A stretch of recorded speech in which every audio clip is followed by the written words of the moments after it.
Preface to the first English edition. The worldwide rumor about flying saucers presents a problem that challenges the psychologist for a number of reasons.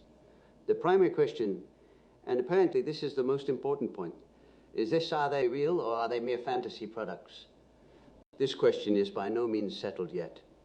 If they are real, exactly what are they? If they are fantasy, why should such a rumor exist? In this latter respect, I have made an interesting and quite unexpected discovery.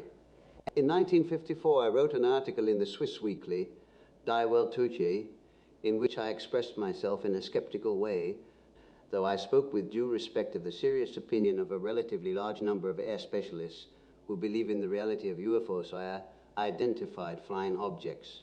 In 1958, this interview was suddenly discovered by the world press, and the news spread like wildfire from the far west round the earth to the far east. But, alas, in distorted form. I was quoted as a saucer believer, issued a statement to the United Press, and gave a true version of my opinion. But this time the wire went dead. Nobody, so far as I know, took any notice of it, except one German newspaper. The moral of this story is rather interesting, as the behavior of the press is a sort of Gallup test with reference to world opinion. One must draw the conclusion that news affirming the existence of UFOs is welcome, but that skepticism seems to be undesirable. To believe that UFOs are real suits the general opinion, whereas disbelief is to be discouraged. This creates the impression that there's a tendency all over the world to believe in saucers and to want them to be real, unconsciously helped along by a press that otherwise has no sympathy with the phenomenon. This remarkable fact in itself surely merits the psychologist's interest. Why should it be more desirable for saucers to exist than not? The following pages are an attempt to answer this question. I've relieved the text of cumbersome footnotes, except for a few which give the references for the interested reader. C.G. Jung, September 1958. Introductory. It is difficult to form a correct estimate of the significance of contemporary events, and the danger that our judgment will remain caught in subjectivity is great. So I'm fully aware of the risk I am taking in proposing to communicate my views concerning certain contemporary events which seem to me important. To those who are patient enough to hear me, I refer to those reports reaching us from all corners of the earth, rumors of round objects that flash through the troposphere and stratosphere and go by the name of flying saucers, sucubes, discs, and UFOs, unidentified flying objects. These rumors, or the possible physical existence of such objects, seem to me so significant that I feel myself compelled, as once before when events of fateful consequence were brewing for Europe, to sound a note of warning. I know that just as before, my voice is much too weak to reach the earth, the multitude.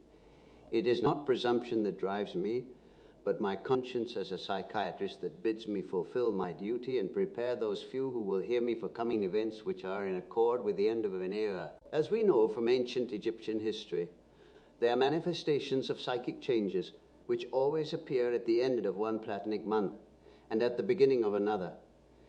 Apparently, they are changes in the constellation of psychic dominance, as they used to be called, which bring about or accompany long-lasting transformation. This transformation started in the historical era and left its traces first in the passing of the Aeon of Taurus into that of Aries, and then of Aries into Pisces, whose beginning coincides with the rise of Christianity.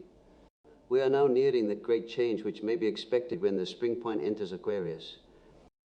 It would be frivolous of me to try to conceal from the reader that such reflections are not only exceedingly unpopular, but even come perilously close to those turbid fantasies which becloud the minds of world reformers and other interpreters of signs and portents. But I must take this risk, even if it means putting my hard-won reputation for truthfulness, reliability, and capacity for scientific judgment in jeopardy. I can assure my readers that I do not do this with a light heart. I am, to be quite frank, concerned for all those who are caught unprepared by the events in question and disconcerted by their incomprehensible nature.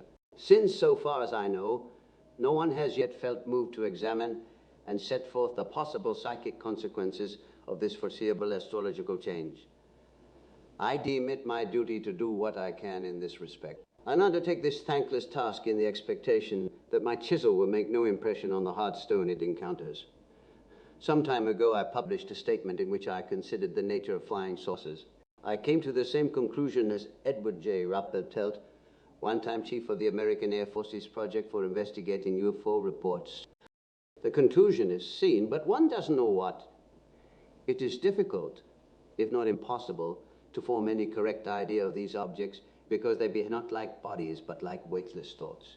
Up till now, there's been no indisputable proof of the physical existence of UFOs, except for the cases picked up by radar. I have discussed the reliability of these radar observations with Professor Max Knoll, a specialist in this field. What he has to say is not encouraging. Nevertheless, there do seem to be authenticated cases where the visual observation was confirmed by a simultaneous radar echo. I would like to call the reader's attention to Kehoe's books, which are based on official material and studiously avoid the wild speculation, naivety, or prejudice of other publications.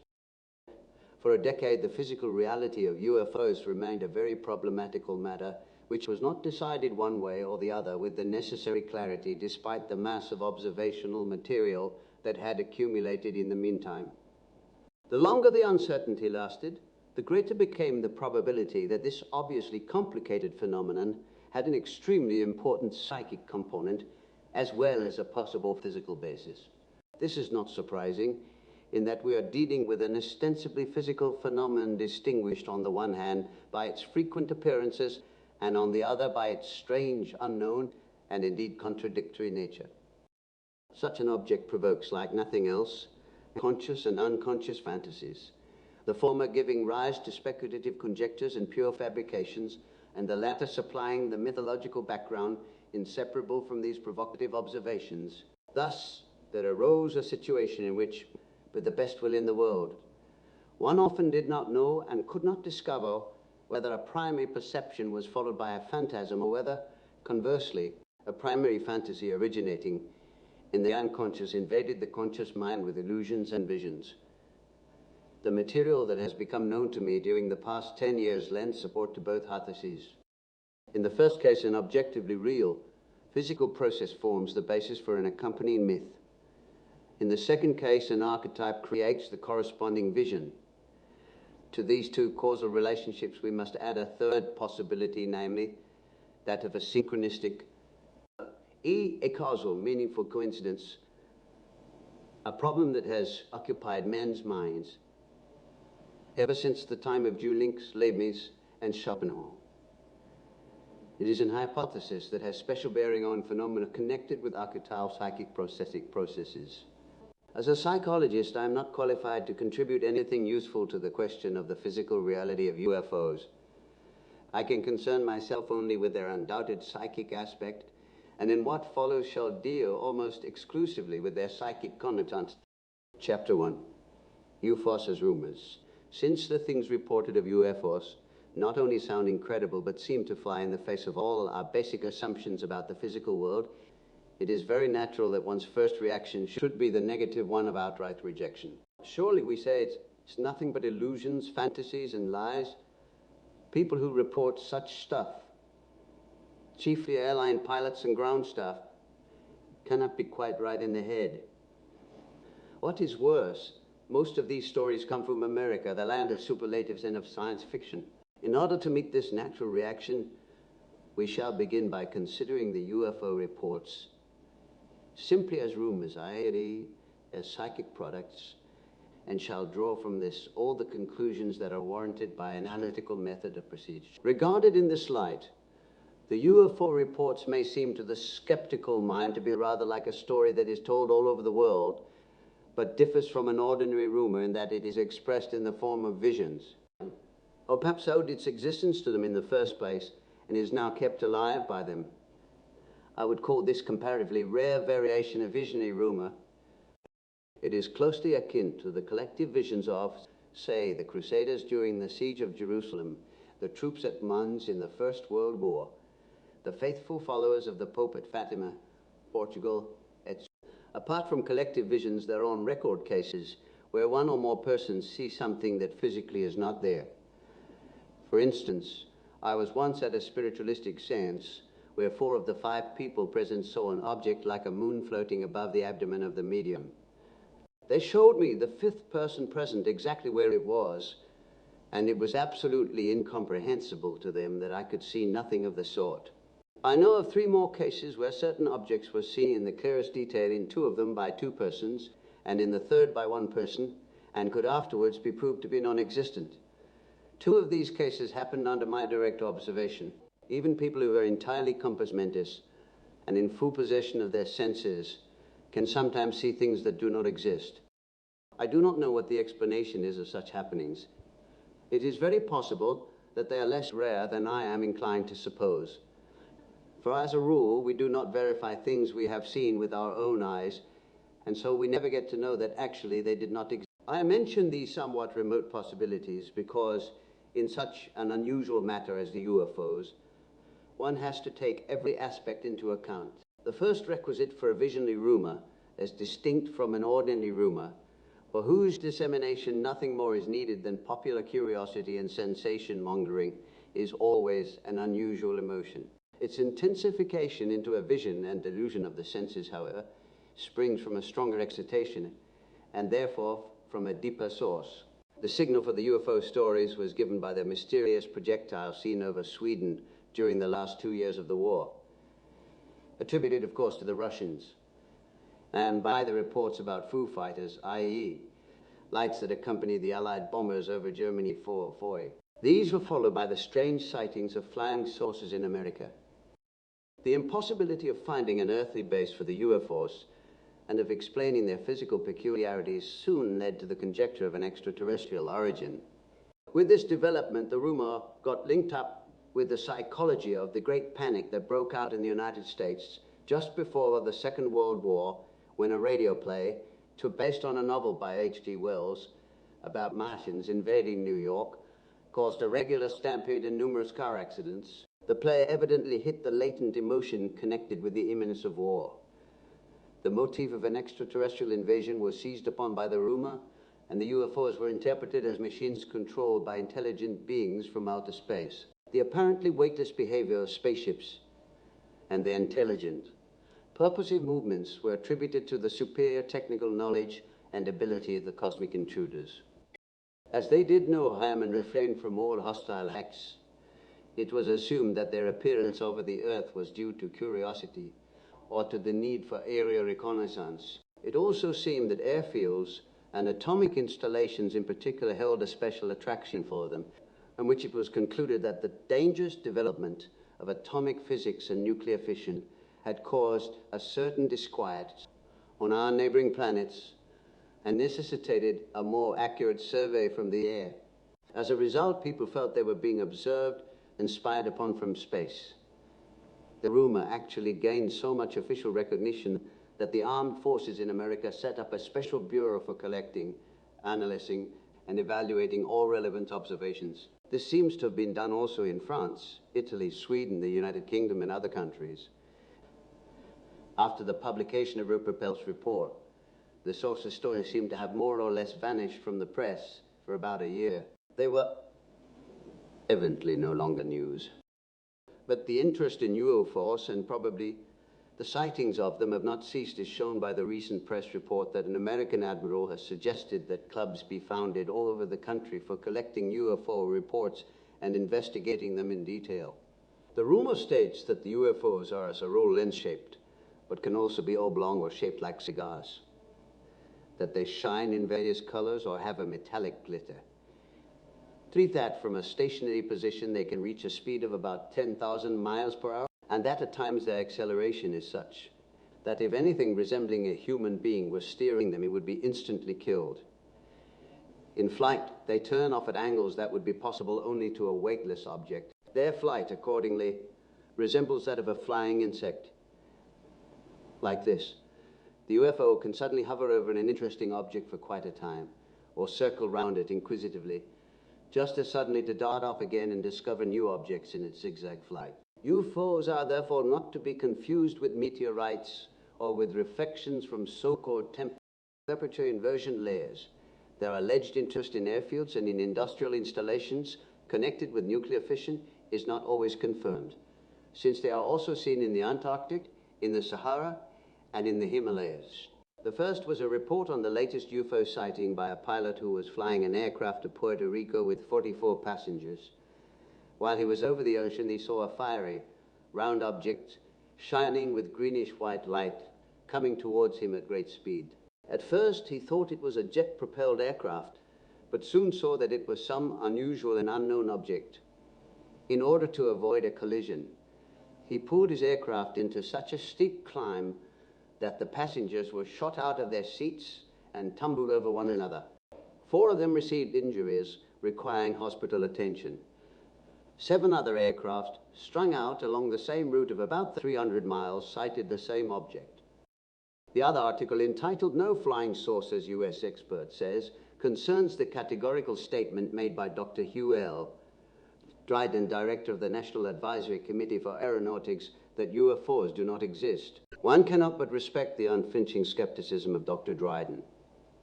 It gives stout-hearted expression to the feeling that such preposterous rumors are an offense to human dignity.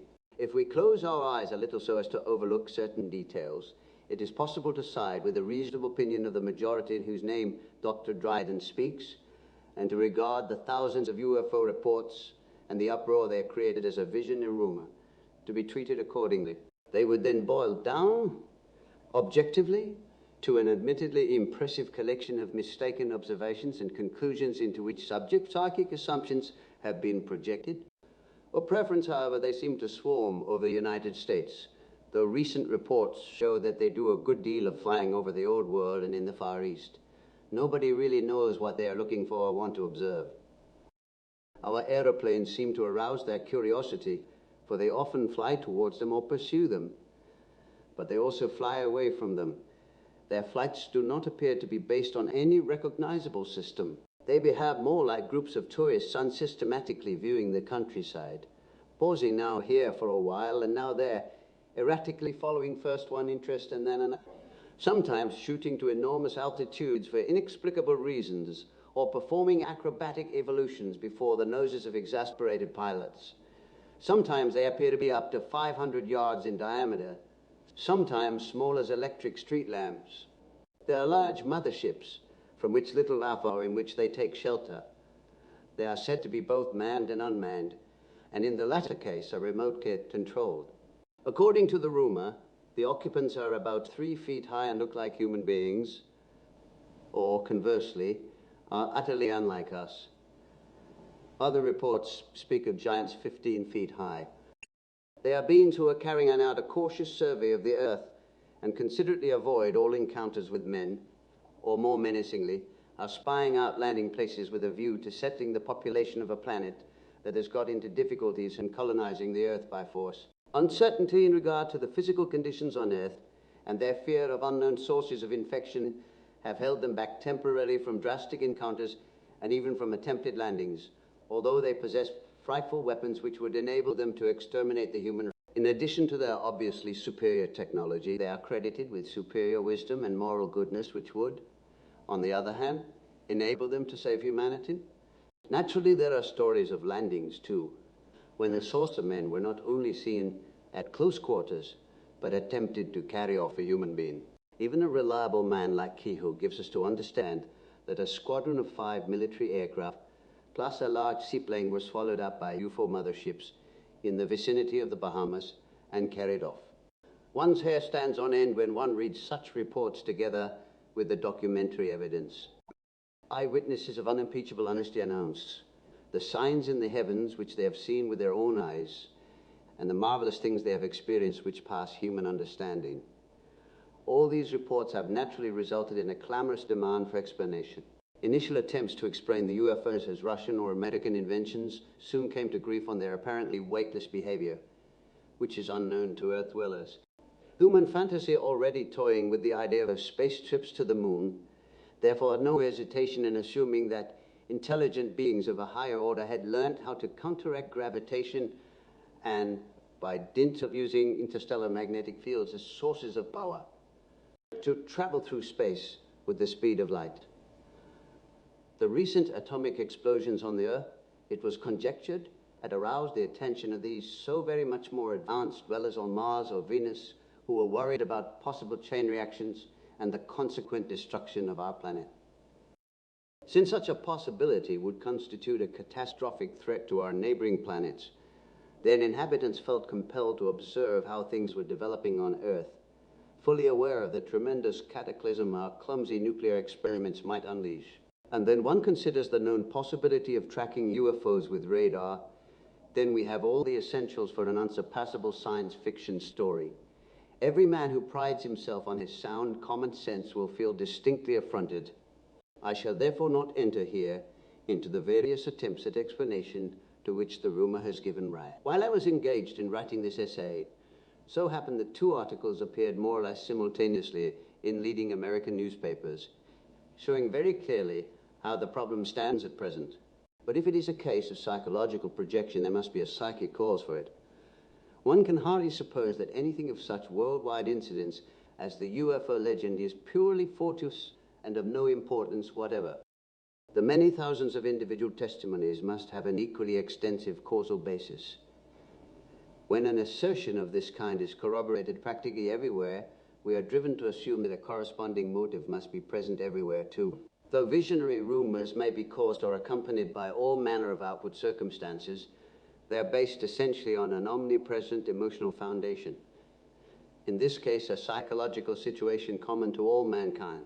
The basis for this kind of rumor is an emotional tension having its cause in a situation of collective distress or danger or in a vital psychic need. This condition undoubtedly exists today insofar as the whole world is suffering under the strain of Russian policies and their still unpredictable consequences. In the individual, too, such phenomena as abnormal convictions, visions, illusions, etc., only occur when he is suffering from a psychic dissociation. That is, when there is a split between the conscious attitude and the unconscious contents opposed to it. Precisely because the conscious mind does not know about them and is therefore confronted with a situation from which there seems to be no way out, these strange contents cannot be integrated directly but seek to express themselves indirectly, thus giving rise to unexpected and apparently inexplicable opinions, beliefs, illusions, visions, and so forth. Any unusual natural occurrences such as meteors, comets, rains of blood, a calf with two heads, and such like abortions are interpreted as menacing omens, or else signs are seen in the heavens.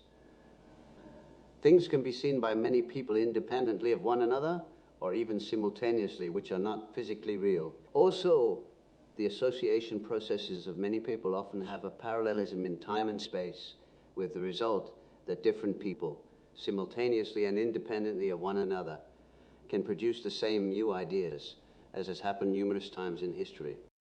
In addition, there are cases where the same collective cause produces identical or similar effects, i.e., the same visionary images and interpretations. In the very people who are least prepared for such phenomena and least inclined to believe in them, this fact gives the eyewitness accounts an air of particular credibility. It is usually emphasized that the witness is above suspicion because he was never distinguished for his lively imagination or credulousness, but, on the contrary, for his cool judgment and critical reason. In just these cases, the unconscious has to resort to particularly drastic measures in order to make its contents perceived. It does this most vividly by projection, by extrapolating its contents into an object which then reflects back what had previously lain hidden in the unconscious. Projection can be observed at work everywhere, in mental illness, in ideas of persecution and hallucinations, in so-called normal people who see the mote in their brother's eye without seeing the beam in their own, and finally, in extreme form, in political propaganda.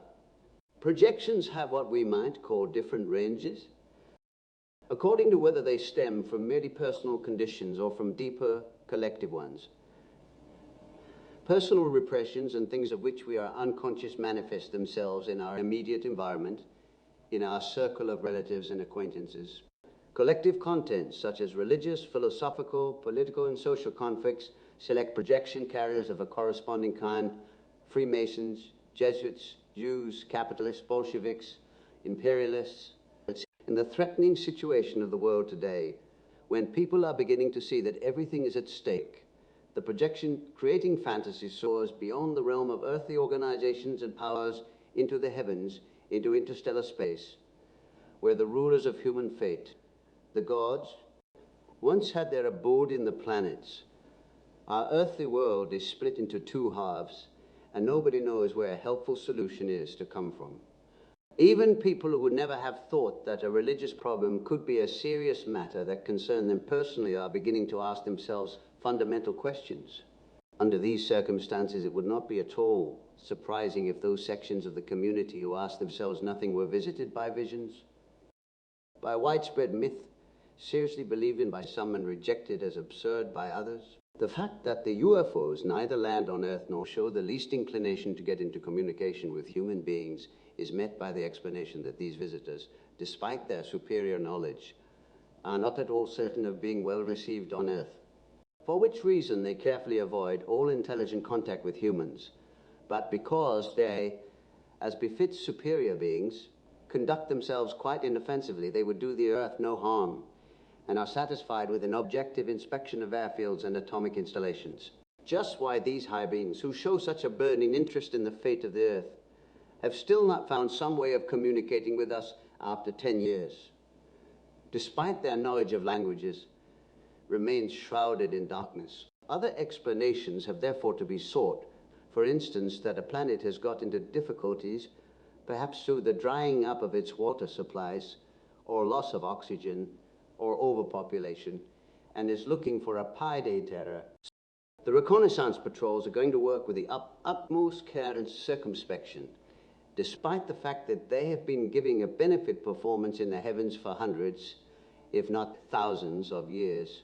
Since the Second World War, they have appeared in masses, obviously because an imminent landing is planned. Recently, their harmlessness has been doubted. There are also stories by so-called eyewitnesses who declare they have seen UFOs landing with, of course, English-speaking occupants. These space guests are sometimes idealized figures along the lines of technological angels who are concerned for our welfare, sometimes dwarfs with enormous heads, bursting with intelligence, sometimes lemur-like creatures covered with hair and equipped with claws, or dwarfish monsters clad in armor and looking like insects. There are even eyewitnesses like Mr. Adamski, who relates that he has flown in a UFO and made a round trip of the moon in a few hours. He brings us the astonishing news that the side of the moon turned away from us contains atmosphere, water, forests, and settlements, without being in the least perturbed by the moon's skittishness in turning just her unhospitable side towards the Earth. This physical monstrosity of a story was actually swallowed by a cultivated and well-meaning person like Edgar Seavers. Psychic, considering the notorious camera-mindedness of Americans, it is surprising how few authentic photos of UFOs seem to exist, especially as many of them are said to have been observed for several hours at relatively close quarters. I myself happen to know someone who saw a UFO with hundreds of other people in Guatemala.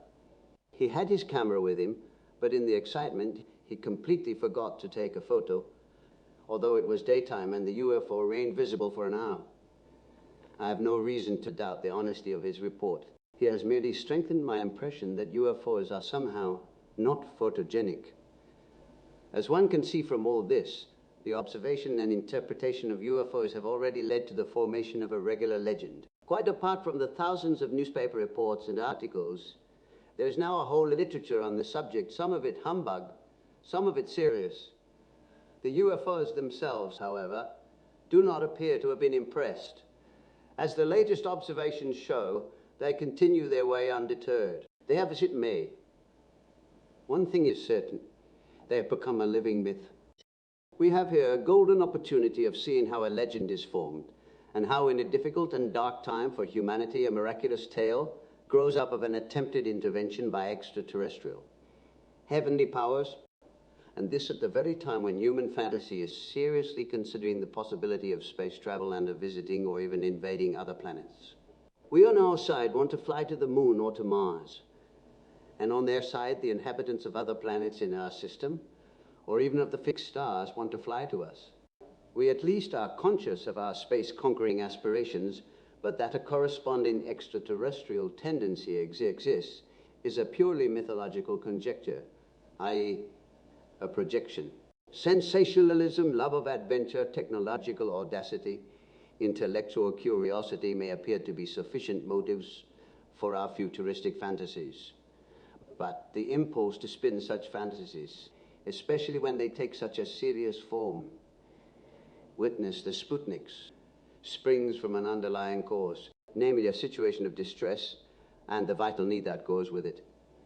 It could easily be conjectured that the Earth is growing too small for us, that humanity would like to escape from its prison, where we are threatened not only by the hydrogen bomb, but at a still deeper level by the prodigious increase in the population figures, which give cause for serious concern.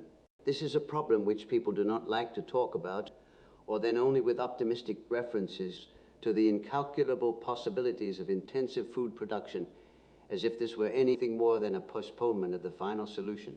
As a precautionary measure, the Indian government has granted £500,000 for birth control propaganda, while the Russians exploit the labor camp system as one way of skimming off the dreaded excess of births. Since the highly civilized countries of the West know how to help themselves in other ways, the immediate danger does not come from them, but from the underdeveloped peoples of Asia and Africa. This is not the place to discuss the question of how far the 2 world wars were an outlet for this pressing problem of keeping down the population at all costs. Nature has many ways of disposing of her surplus. Man's living space is, in fact, continually shrinking, and for many races the optimum has long been exceeded. The danger of catastrophe grows in proportion as the expanding populations impinge on one another.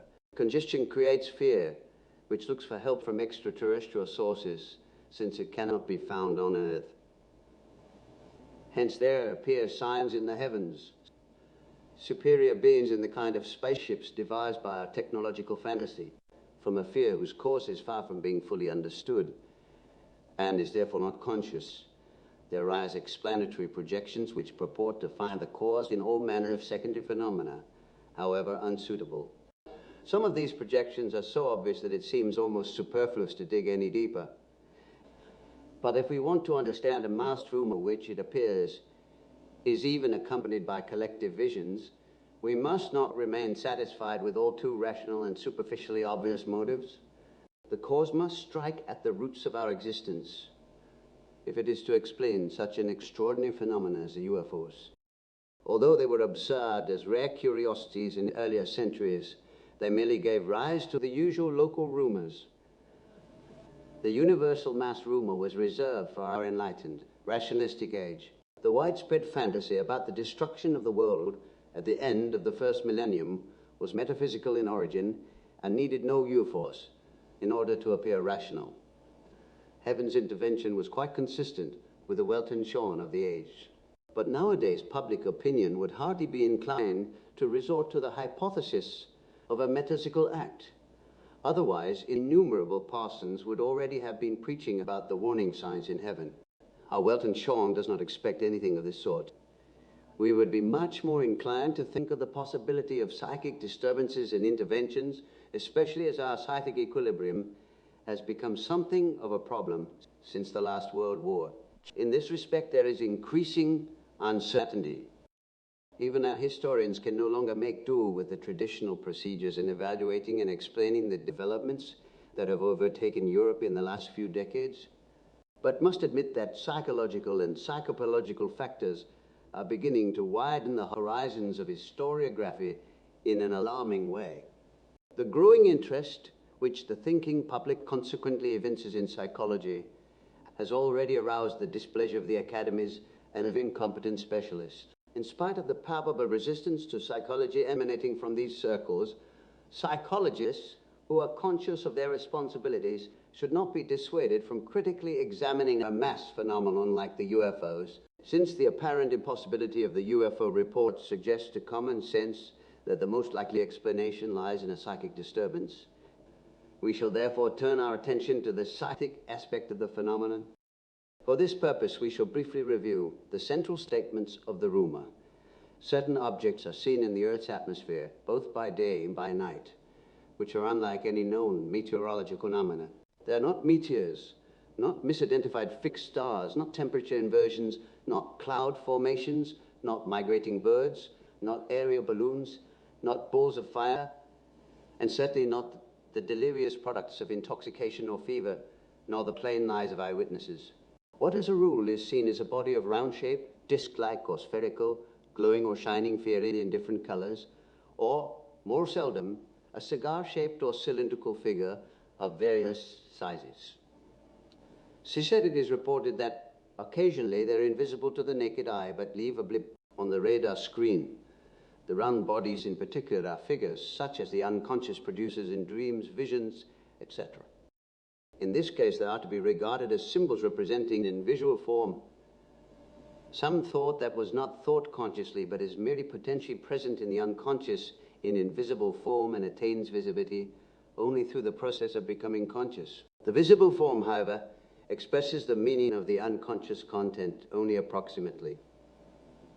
In practice, the meaning has to be completed by amplificatory interpretation. The unavoidable errors that result can be eliminated only through the principle of waiting on events. That is to say, we obtain a consistent and readable text by comparing sequences of dreams dreamed by different individuals. The figures in a rumor can be subjected to the same principles of dream interpretation if we apply them to the round object, whether it be a disc or a sphere. We at once get an analogy with a symbol of totality well known to all students of depth psychology, namely the mandala. Sanskrit for circle. This is not by any means a new invention, for it can be found in all epochs and in all places, always with the same meaning, and it reappears time and again, independently of tradition, in modern individuals as the protective. Or a apotropaic circle within the form of the prehistoric sun wheel, the magic circle, or the alchemical microcosm, or a modern symbol of order, which organizes and embraces the psychic totality. As I have shown elsewhere, each in the course of the centuries, the mandala has developed into a definite psychological totality symbol, as the history of alchemy proves. I would like to show how the mandala appears in a modern person by citing the dream of a 6-year-old girl. She dreamt she stood at the entrance of a large, unknown building. There a fairy was waiting for her, who led her inside into a long colonnade and conducted her to a sort of central chamber with similar colonnades converging from all sides. The fairy stepped into the center and changed herself into a tall flame. 3 snakes crawled around the fire, as if circumambulating. Here we have a classic archetypal childhood dream, such as is not only dreamt fairly often, but is sometimes drawn or painted without any suggestion from outside, for the evident purpose of warding off disagreeable or disturbing family influences and preserving the inner balance. Insofar as the mandala encompasses, protects, and defends the psychic totality against outside influences and seeks to unite the inner opposites, it is at the same time a distinct individuation symbol and was known as such even to medieval alchemy. The soul was supposed to have the form of a sphere on the analogy of Plato's word soul, and we meet the same symbol in modern dreams. This symbol, by reason of its antiquity, leads us to the heavenly spheres, to Plato's supracelestial place where the ideas of all things are stored up. Hence, there would be nothing against the naive interpretation of UFOs as souls. Naturally, they do not represent our modern conception of the psyche, but give an involuntary archetypal or mythological picture of an unconscious content, a rotundum, as the alchemists called it, that expresses the totality of the individual. I have defined this spontaneous image as a symbolical representation of the self, by which I mean not the ego, but the totality composed of the conscious and the unconscious. Now, I'm not alone in this, as the Hermetic philosophy of the Middle Ages had already arrived at very similar conclusions. The archetypal character of this idea is borne out by its spontaneous recurrence in modern individuals who know nothing of any such tradition, any more than those around them. Even people who might know of it never imagine that their children could dream of anything so remote as Hermetic philosophy. In this matter, the deepest and darkest ignorance prevails, which is, of course, the most unsuitable vehicle for mythological tradition. If the round shining objects that appear in the sky be regarded as visions, we can hardly avoid interpreting them as archetypal images. They would then be involuntary, automatic projections based on instinct, and as little as any other psychic manifestations or symptoms can they be dismissed as meaningless and merely fortuitous. Anyone with the requisite historical and psychological knowledge knows that circular symbols have played an important role in every age. In our own sphere of culture, for instance, they were not only soul symbols but God images. There is an old saying that God is a circle whose center is everywhere and the circumference nowhere. God in his omniscience, omnipotence, and omnipresence is a totality symbol par excellence, something round, complete and perfect. Epiphanies of this sort are, in the tradition, often associated with fire and light. On the antique level, therefore, the UFOs could easily be conceived as gods. They are impressive manifestations of totality whose simple round form portrays the archetype of the self, which, as we know from experience, plays the chief role in uniting apparently irreconcilable opposite sides, and is therefore best suited to compensate the split-mindedness of our age. It has a particularly important role to play among the other archetypes in that it is primarily the regulator and order of chaotic states, giving the personality the greatest possible unity and wholeness. It creates the image of the divine human personality, the primordial man or anthropos, a Chen Yan true, a whole man, an Elijah who calls down fire from heaven, rises up to heaven in a fiery chariot, and is a forerunner of the Messiah, the dogmatized figure of Christ, as well as of Kid, the verdant one, who is another parallel to Elijah. Like him, he wanders over the earth as a human personification of Allah. The present world situation is calculated as never before to arouse expectations of a redeeming, supernatural event. If these expectations have not dared to show themselves in the open, this is simply because no one is deeply rooted enough in the tradition of earlier centuries to consider an intervention from heaven as a matter of course. We have indeed strayed far from the metaphysical certainties of the Middle Ages, but not so far that our historical and psychological background is empty of all metaphysical hope. Consciously, however, rationalistic enlightenment predominates, and this abhors all leanings towards the occult. Desperate efforts are made for a repristination of our Christian faith, but we cannot get back to that limited worldview which in former times left room for metaphysical intervention. Now can we resuscitate a genuine Christian belief in an afterlife or the equally Christian hope for an imminent end of the world that would put a definite stop to the regrettable error of creation? Belief in this world and in the power of man has, despite assurances to the contrary, become a practical and, for the time being, irrefragable truth. This attitude on the part of the overwhelming majority provides the most favorable basis for a projection, that is, for a manifestation of the unconscious background. Undeterred by rationalistic criticism, it thrusts itself to the forefront in the form of a symbolic rumor, accompanied and reinforced by the appropriate visions, and thus activates an archetype that has always expressed order, deliverance, salvation, and wholeness. It is characteristic of our time that the archetype, in contrast to its previous manifestations, should now take the form of an object, a technological construction, in order to avoid the odiousness of mythological personification. Anything that looks technological goes down without difficulty with modern man. The possibility of space travel has made the unpopular idea of a metaphysical intervention much more acceptable. The apparent weightlessness of the UFOs is, of course, rather hard to digest, but then our own physicists have discovered so many things that border on the miraculous. Why should not more advanced star dwellers have discovered a way to counteract gravitation and reach the speed of light?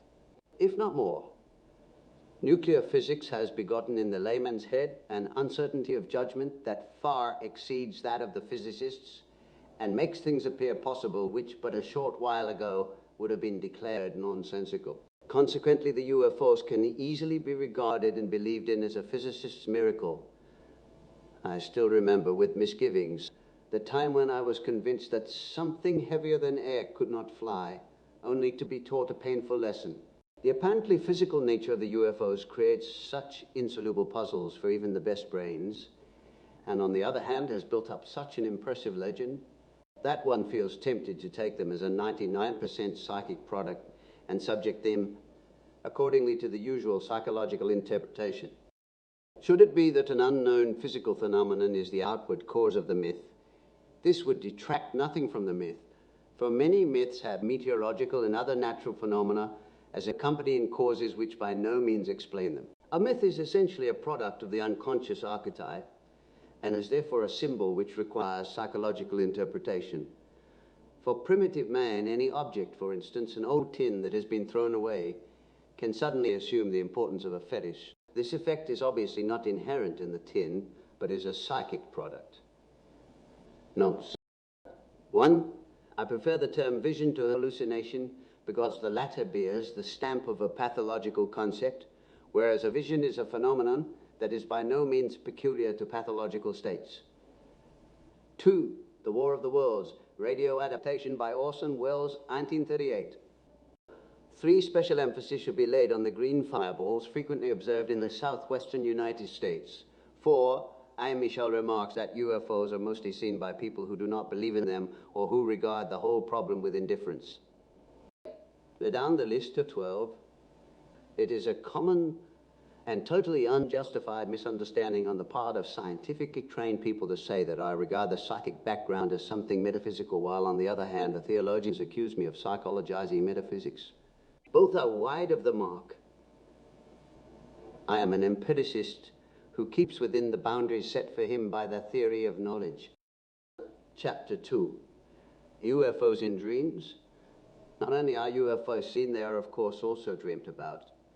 This is particularly interesting to the psychologist because the dreams tell us in what sense they are understood by the unconscious.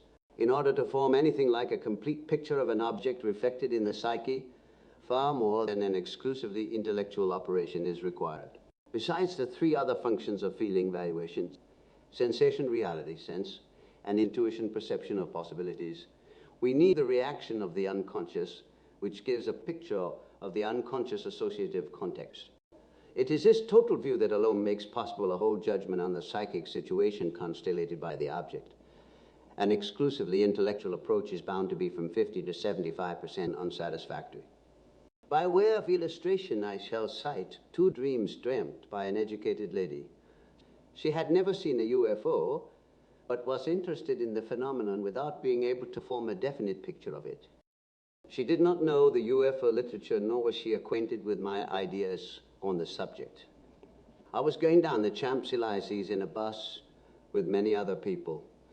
Suddenly the air raid warning sounded. The bus stopped and all the passengers jumped out, and the next moment they had disappeared into the nearest houses, banging the doors behind them. I was the last to leave the bus. I tried to get into a house, but all the doors with their polished brass knobs were tightly shut, and the whole Champs-Élysées was empty. I pressed against the wall of a house and looked up at the ski. Instead of the expected bombers, I saw a sort of flying saucer, a metallic sphere shaped like a drop. It was flying along quite slowly from north to east, and I had the impression that I was being observed. In the silence, I heard the high heels of a woman who was walking alone on the empty sidewalk down the Champs-Élysées. The atmosphere was most uncanny. Dream 2. About a month later, I was walking at night in the streets of a city. Interplanetary machines appeared in the sky, and everyone fled. The machines looked like large steel cigars. I did not flee. One of the machines spotted me and came straight towards me at an oblique angle. Professor Jung says that one should not run away, so I stand still and look at the machine. From the front, seen close to, it looked like a circular eye, half blue, half white. A room in a hospital. My 2 chiefs come in very worried and asked my sister how it was going. My sister replied that the mere sight of the machine had burnt my whole face. Only then did I realize that they were talking about me and that my whole head was bandaged, although I could not see it. Commentary to Dream 1, the dream describes as the exposition of the initial situation. A mass panic, as at an air raid warning. A UFO appears, having the form of a drop.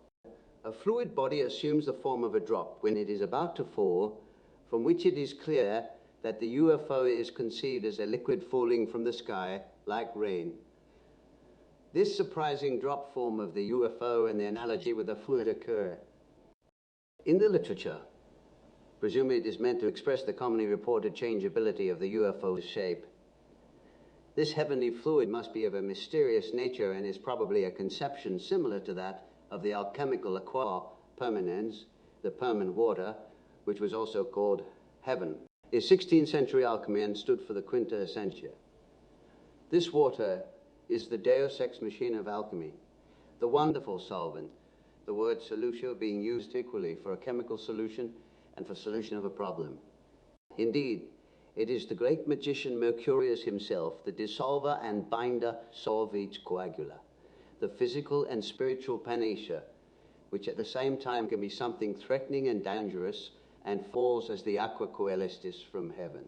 Just as the alchemists speak of their stone, which is no stone, so also of their philosophical water, which is no water, but quicksilver, and no ordinary hajat, but a spirit pneuma. It represents the arcane substance, which during the alchemical operations changes from a base metal into a spiritual form, often personified as the Filius Hermaphroditus, Filius Macrocosmi, etc. The water of the philosophers is the classic substance that transmutes the chemical elements and during their transformation is itself transformed. It is also the redeeming spirit. These ideas began far back in the literature of antiquity, underwent further development during the Middle Age, and even penetrated into folklore and fairy tale. A very ancient text, possibly 1st century AD, says that in the stone that is found in the Nile there is a spirit. Reach in thy hand and draw forth the spirit. That is the ex-hydrogeosis, the expulsion of the quicksilver. For a period of nearly 1700 years, we have ample testimonies to the effectiveness of this animistic archetype.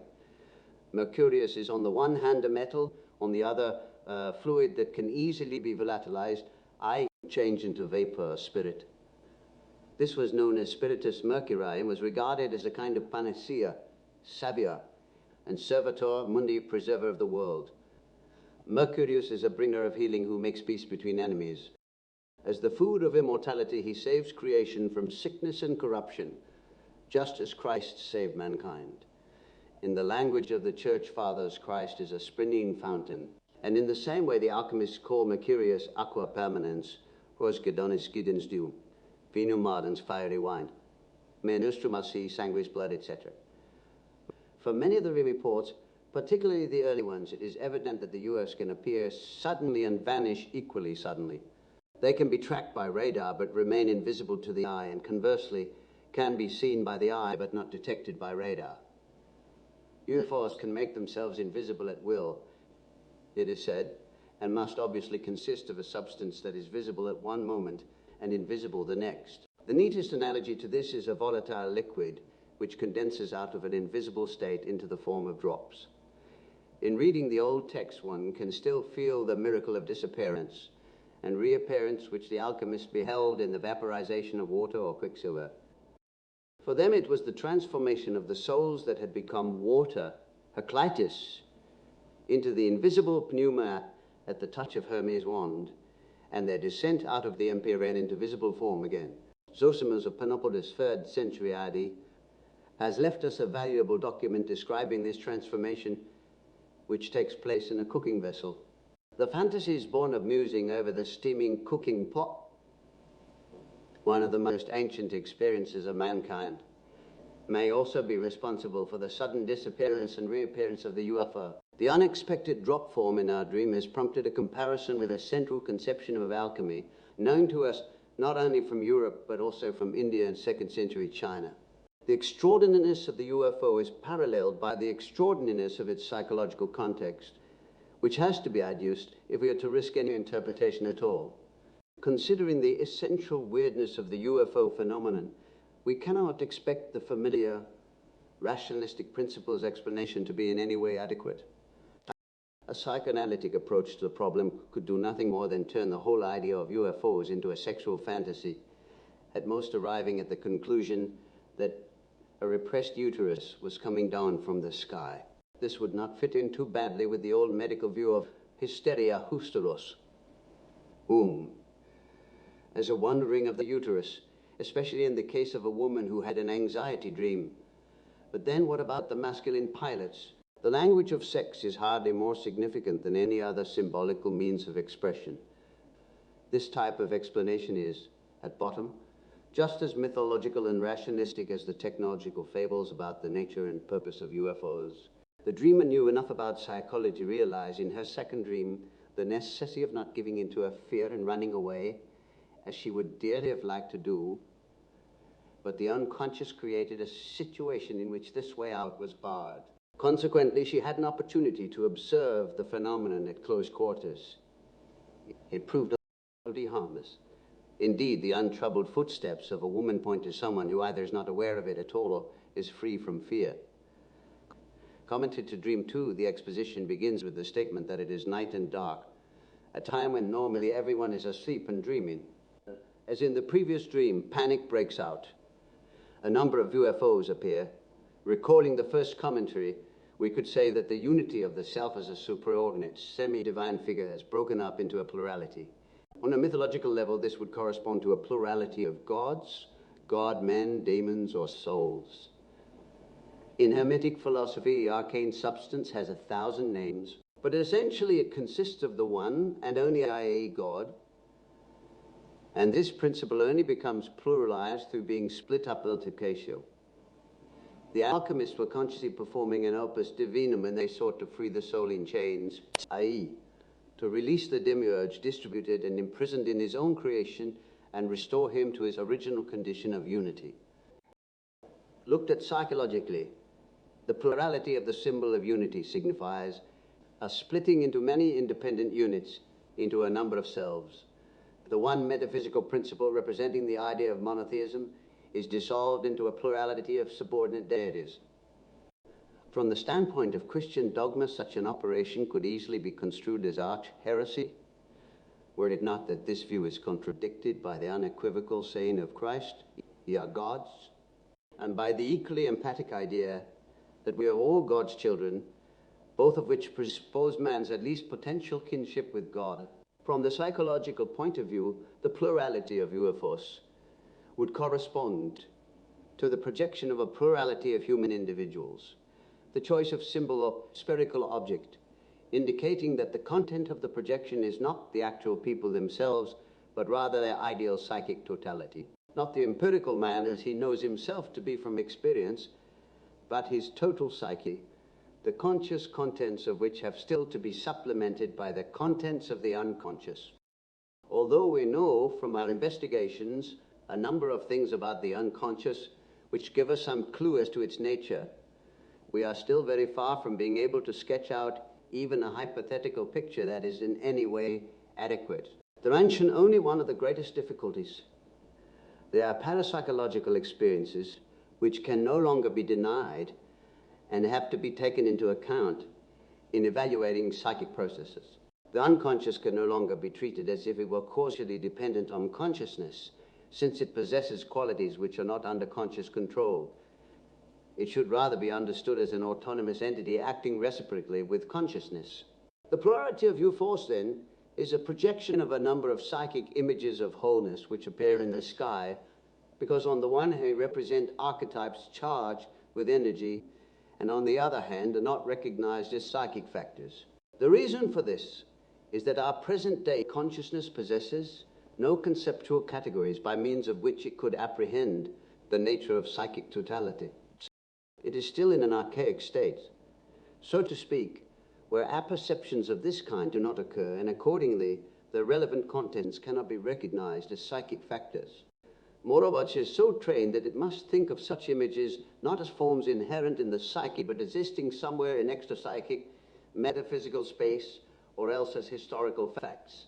When, therefore, the archetype receives from the conditions of the time and from the general psychic situation an additional charge of energy, it cannot, for the reasons I have described, be integrated directly into consciousness, but is forced to manifest itself indirectly in the form of spontaneous projections.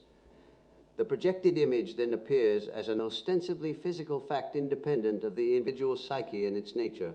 In other words, the rounded wholeness of the mandala becomes a spaceship controlled by an intelligent. The usually lens-shaped form of the UFOs may be influenced by the fact that psychic wholeness as the historical testimonies show, has always been characterized by certain cosmic affinities. The individual soul was thought to be of heavenly origin, a particle of the world soul, and hence a microcosm, a reflection of the macrocosm. Leibniz's monadology is an eloquent example of this. The macrocosm is a starry world around us, which, appearing to the naive mind as spherical, gives the soul its traditional spherical form.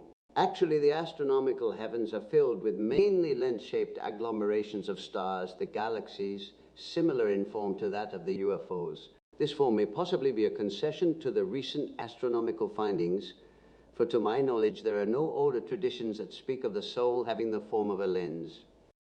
Here we may have an instance of an older tradition being modified by recent additions to knowledge, an influencing of primordial ideas by the latest acquisitions of consciousness, like the frequent substitution of automobiles and aeroplanes for animals and monsters in modern dreams. It must be emphasized, however, that there's also the possibility of a natural or absolute knowledge when the unconscious psyche coincides with objective facts.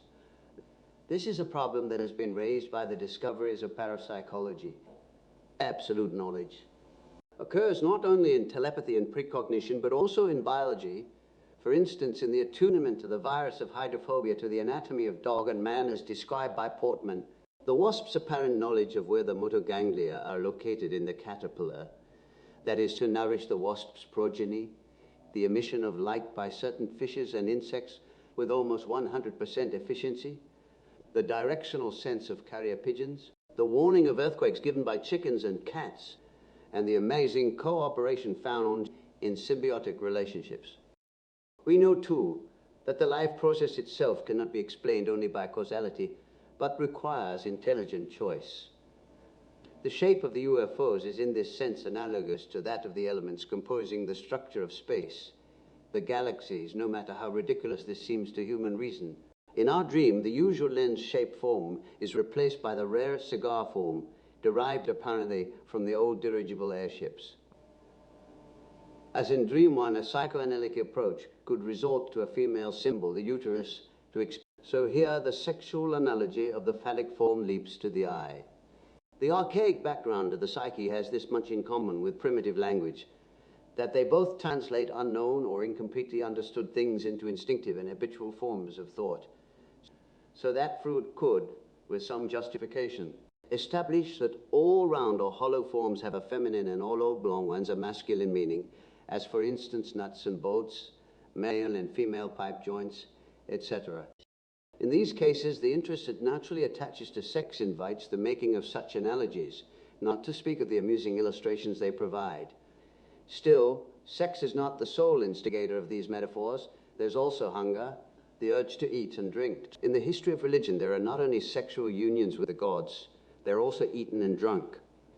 Even sexual attraction has become an object for these metaphors. We like a girl so much that we could eat her. Language is full of metaphors which express one instinct in terms of another, but we need not conclude from this that the real and essential thing is always love or hunger, the urge to power, etc. The main point is that every situation activates the relevant instinct, which then predominates as a vital need and decides the choice of symbol as well as its interpretation. Very probably there is a phallic analogy in the dream, which, in accordance with the meaning of this exceedingly archaic symbol, gives the UFO the character of something procreative, fructifying, and in the broader sense penetrating. In ancient times, the feeling of being penetrated by or of receiving the god was allegorized by the sexual act. But it would be a gross misunderstanding to interpret a genuine religious experience as a repressed sexual fantasy on account of a mere metaphor. The penetration can also be expressed by a sword, spear, or arrow. The dreamer does not flee from the menacing aspect of the UFO, even when she sees it coming straight at her. During this confrontation, the original spherical or lens-shaped aspect reappears in the form of a circular eye. This image corresponds to the traditional eye of God, which, all-seeing, searches the hearts of men, laying bare the truth and pitilessly exposing every cranny of the soul. It is a reflection of one's insight into the total reality of one's own being. The eye is half blue, half white. This corresponds to the colors of the sky, Its pure blue and the whiteness of clouds that obscure its transparency, the psychic totality, the self, is a combination of opposites. Without a shadow, even the self is not real. It always has two aspects, a bright and a dark, like the pre-Christian idea of God in the Old Testament, which is so much better suited to the facts of religious experience. 14.7 than the summum bonum, based as this is on the precarious foundation of a mere syllogism, the privatio bonia. Even the highly Christian Jacob Boehme could not escape this insight and gave eloquent expression to it in his 40 questions concerning the soul. The drop-shaped UFO, suggesting a fluid substance, a sort of water, makes way for a circular structure which not only sees, i.e., emits light according to the old view light is equivalent to seeing, but also sends out a scorching heat. One immediately thinks of the intolerable radiance that shone from the face of Moses after he had seen God, of who among us shall dwell with everlasting burnings. Isaiah 33:4, and of the saying of Jesus, he who is near unto me is near unto the fire. Nowadays, people who have an experience of this kind are more likely to go running to the doctor or psychiatrist than to the theologian. I have more than once been consulted by people who were terrified by their dreams and visions. They took them for symptoms of mental illness, possibly heralding insanity, whereas in reality they were dreams sent by God, real and genuine religious experiences that collided with a mind unprepared, ignorant, and profoundly prejudiced. In this matter, there is little choice today. Anything out of the ordinary can only be pathological. For that abstraction, the statistical average counts as the ultimate truth and not reality. All feeling for value is repressed in the interests of a narrow intellect and biased reason. So it is no wonder that after her UFO experience, our patient woke up in hospital with a burned face. This is only to be expected today. The second dream differs from the first in that it brings out the dreamer's inner relationship to the UFO. The UFO has marked her out, and not only turns a searching eye upon her, but irradiates her with magical heat, a synonym for her own inner affectivity. Fire is the symbolical equivalent of a very strong emotion or affect, which in this case comes upon her quite unexpectedly. In spite of her justifiable fear of the UFO, she held her ground, as though it were intrinsically harmless, but is now made to realize that it is capable of sending out a deadly heat. A statement we often meet within the UFO literature. They found this heat is a projection of her own unrealized emotion, of a feeling that has intensified into a physical effect but remains unrecognized. Even her facial expression was altered, burnt by it. This recalls not only the changed face of Moses, but also that of Brother Klaus after his terrifying vision of God. It points to an experience whose traces remain visible to others because it had brought about a demonstrable change in the entire personality. Psychologically, of course, such an event betokens only a potential change. It has first to be integrated into consciousness. That is why Brother Claes felt it necessary to spend long years in wearisome study and meditation until he succeeded in recognizing his terrifying vision as a vision of the Holy Trinity, in accordance with the spirit of the age. In this way, he transformed the experience into an integrated conscious content that was intellectually and morally binding for him. This work has still to be done by the dreamer, and perhaps also by all those who see UFOs, dream of them, or spread rumors about them. The symbols of divinity coincide with those of the self. What, on the one side, appears as a psychological experience signifying psychic wholeness, expresses on the other side the idea of God. This is not to assert a metaphysical identity of the two, but merely the empirical identity of the images representing them, which all originate in the human psyche, as our dream shows. What the metaphysical conditions are for the similarity of the images is, like everything transcendental, beyond human knowledge. The motive of the isolated God's eye, which the unconscious proffers as an interpretation of the UFO, can be found in ancient Egyptian mythology as the Eye of Horus, who with its help healed the partial blinding of his father Osiris, caused by Set. The isolated God's eye also appears in Christian iconography. In dealing with the products of the collective unconscious, all images that show an unmistakably mythological character have to be examined in their symbological context. They are the inborn language of the psyche and its structure, and, as regards their basic form, are in no sense individual acquisitions. Despite its preeminent capacity for learning and for consciousness, the human psyche is a natural phenomenon like the psyche of animals and is rooted in inborn instincts which bring their own specific forms with them and so constitute the heredity of the species. Volition, intention, and all personal differentiations are acquired late and owe their existence to a consciousness that has emancipated itself from mere instinctivity. Wherever it is a question of archetypal formations, personalistic attempts at explanation lead us astray. The method of comparative symbology, on the other hand, not only proves fruitful on scientific grounds, but makes a deeper understanding possible in practice. The symbological or amplificatory approach produces a result that looks at first like a translation back into primitive language.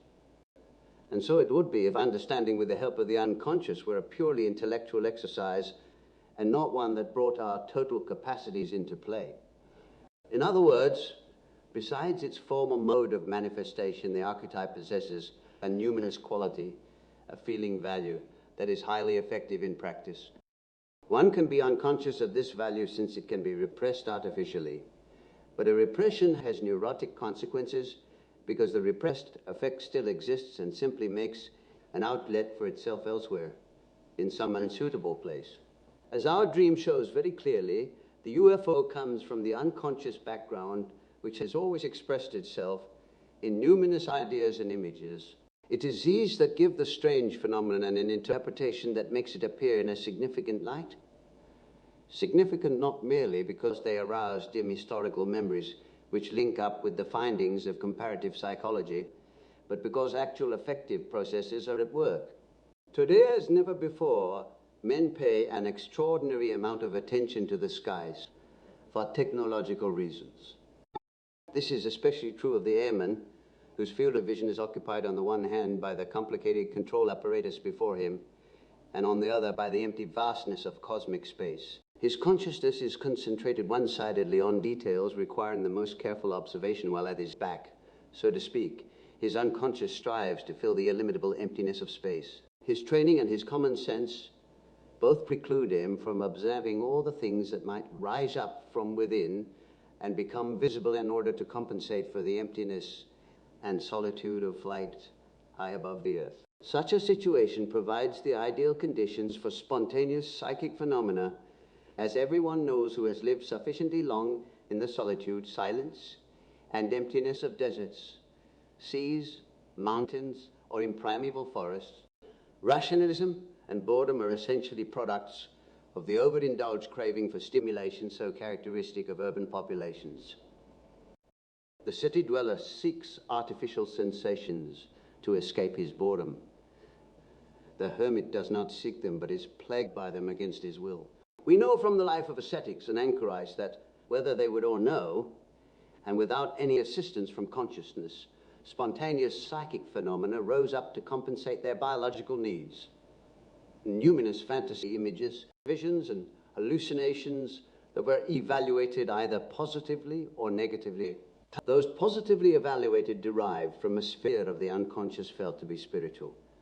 The others, obviously, from the instinctual world they knew only too well, where loaded dishes and flagons and luscious meals stilled their hunger.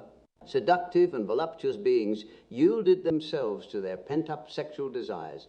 Riches and worldly power took the place of poverty and lack of entrance, and bustling crowds, noise, and music enlivened the intolerable silence and loneliness. Although it is easy to speak here of images caused by repressed wishes and to explain the projection of fantasies that way, it does not explain the visions that were evaluated positively, because these did not correspond to a repressed wish, but to one that was fully conscious and therefore could not produce a projection. A psychic content can only appear as a projection when its connection with the ego personality is not recognized. For this reason, the wish hypothesis must be discarded. The hermits sought to attain a spiritual experience, and for this purpose they mortified the earthly man. Naturally enough, the affronted world of instinct reacted with unseemly projections, but the spiritual sphere, too, responded with projections of a positive nature, most unexpectedly, to our scientific way of thinking. For the spiritual sphere had not been neglected in any way. On the contrary, it was nurtured with the greatest possible devotion by means of prayer, meditation, and other spiritual exercises. So according to our hypothesis, it should have had no need of compensation. Its one-sidedness, which insisted on mortifying the body, was already compensated by the violent reaction on the part of the instincts. Nevertheless, the spontaneous appearance of positive projections in the form of numinous images was experienced as grace and felt to be a divine revelation, and indeed they are characterized as such by the content of the visions. Psychologically speaking, these visions function in exactly the same way as the visions produced by the neglected instincts, despite the undeniable fact that the saints did everything to foster their spirituality. They did not mortify the spiritual man and therefore needed no compensation in this respect. If, in the face of this dilemma, we cling to the proven truth of the compensation theory, we are driven to the paradoxical conclusion that, despite appearances to the contrary, the spiritual situation of the hermit was one of deficiency after all, and that it needed an appropriate compensation. Just as physical hunger is sated, at least metaphorically, by the sight of a marvelous meal, so the hunger of the soul is sated by the vision of numinous images. But it is not so easy to see why the anchored soul should suffer from hunger. He takes his whole life on earning the panis supersubstantialis, the super-essential bread which alone appeases his hunger, and besides that he has the faith, doctrines, and means of grace of the church at disposal. Why then should he lack anything? All this he has, but the fact remains that he is not nourished by it, and his unappeasable desire remains unfulfilled. What, obviously, he still lacks is the actual and immediate experience of spiritual reality, however it may turn out. Whether it presents itself to him more or less concretely or symbolically makes little difference. In any case, he is not expecting the physical tangibility of any earthly thing, but rather the sublime intangibleness of a spiritual vision. This experience is, in itself, a compensation for the barrenness and emptiness of traditional forms, and accordingly he values it above all else. For in fact there appears before him, uncreated by himself, a numinous image which is just as real and actual because it acts upon him as the illusion spun by his neglected instincts. It is, however, as much desired by him on account of its reality and spontaneity as the illusions of his senses are undesired. So long as the numinous contents can avail themselves, in one way or another, of the traditional forms, there is no cause for disquiet. But when they betray their archaism by assuming unusual and obnoxious features, the matter becomes painfully dubious. The sign then begins to doubt whether they are any less illusory than the delusions of the senses. Indeed, it may have even happened that a revelation originally regarded as divine is subsequently damned as a deception of the devil. The criterion of distinction is simply and solely tradition, not reality or unreality, as in the case of a real or illusory meal.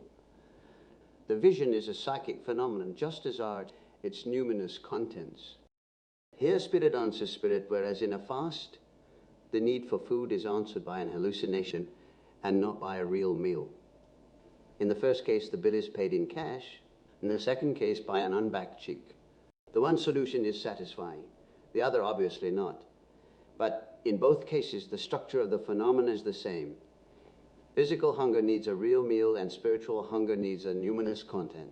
Such contents are by nature archetypal and have always expressed themselves in the form of natural revelations.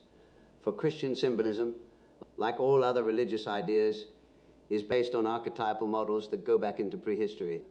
The total character of these symbols includes every kind of human interest and instinct, thereby guaranteeing the numeracy of the archetype. That is why, in comparative religion, we so often find the religious and spiritual aspects associated with those of sexuality, hunger, aggression, power, etc. A particularly fruitful source of religious symbolism is the instinct to which most importance is attached in a given epoch or culture, or which is of most concern to the individual. There are communities in which hunger is more important than sex and vice versa.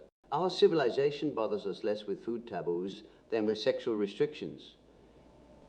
In modern society, these have come to play the role of an injured deity that is getting its own back in every sphere of human activity, including psychology, where it would reduce spirit to sexual repression. However, a partial interpretation of the symbolism in sexual terms should be taken seriously. If man's striving for a spiritual goal is not a genuine instinct, but merely the result of a particular social development, then an explanation according to sexual principles is the most appropriate and the most acceptable to reason. But even if we grant the striving for wholeness and unity the character of a genuine instinct, and base our explanation mainly on this principle, the fact still remains that there is a close association between sexual instinct and the striving for wholeness. With the exception of religious longings, nothing challenges modern man more consciously and personally than sex. One can also say in good faith that he is possessed even more by the power instinct. This question will be decided according to temperament and one's own subjective bias. The only thing we cannot doubt is that the most important of the fundamental instincts, the religious instinct for wholeness, plays the least conspicuous part in contemporary consciousness because, as history shows, it can free itself only with the greatest effort and with continual backslidings from contamination with the other two instincts. These can constantly appeal to common, everyday facts known to everyone. But the instinct for unholiness requires for its evidence a more highly differentiated consciousness, thoughtfulness, reflection, responsibility, and sundry other virtues. Therefore, it does not commend itself to the relatively unctuous man driven by his natural impulses, because imprisoned in his familiar world, he clings to the commonplace, the obvious, the probable, the collectively valid, using for his motto.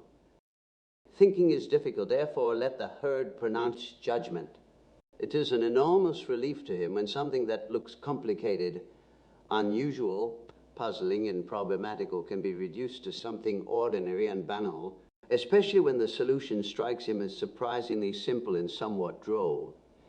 The most convenient explanations are invariably sex and the power instinct, and reduction to these two dominants gives rationalists and materialists an ill-concealed satisfaction. They have neatly disposed of an intellectually and morally uncomfortable difficulty, and on top of that can enjoy the feeling of having accomplished a useful work of enlightenment which will free the individual from unnecessary moral and social burdens. In this way, they can pose as benefactors of mankind. On closer inspection, however, things look very different. The exemption of the individual from a difficult and apparently insoluble task drives sexuality into an even more pernicious repression. Where it is replaced by rationalism or by soul-destroying cynicism, while the power instinct is driven towards some socialistic ideal that has already turned half the world into the state prison of communism. This is the exact opposite of what the striving for wholeness wants, namely, to free the individual from the compulsion of the other two instincts. The task before him comes back with all its energies unused and reinforces, to an almost pathological degree, the very instincts that have always stood in the way of man's higher development. At all events, it has a neuroticizing effect characteristic of our time and must bear most of the blame for the splitting of the individual and of the world in general. We just will not admit the shadow, and so the right hand does not know what the left is doing. Correctly appraising the situation, the Catholic Church, while counting sexual sins among the venial ones, therefore keeps a sharp eye upon sexuality as the chief enemy in practice and ferrets it out in all corners. She thus creates an acute consciousness of sex, deleterious to weaker spirits, but of advantage in promoting reflection and broadening the consciousness of the stronger. The worldly pomps of the Catholic Church, for which she is reproached by the Protestants, have the obvious purpose of holding the power of the spirit visibly before the natural power instinct. This is infinitely more effective than the best logical arguments, which no one likes following. Only the tiniest fraction of the population learns anything from reflection. Everything else consists in the suggestive power of ocular evidence. After this digression, let us turn back to the problem of sexual interpretation. If we try to define the psychological structure of the religious experience which saves, heals, and makes whole, the simplest formula we can find would seem to be the following. In religious experience, man comes face to face with a psychically overwhelming other. As to the existence of this power, we have only assertions to go on, but no physical or logical proofs. It comes upon man in psychic guise. We cannot explain it as exclusively spiritual, for experience would immediately compel us to retract such a judgment, since the vision, according to the psychic disposition of the individual, often assumes the form of sexuality or of some other unspiritual impulse. Only something overwhelming, no matter what form of expression it uses, can challenge the whole man and force him to react as a whole. It cannot be proved that such things happen or that they must occur, nor is there any proof that they are anything more than psychic, since the evidence for them rests solely on personal statements and avowals.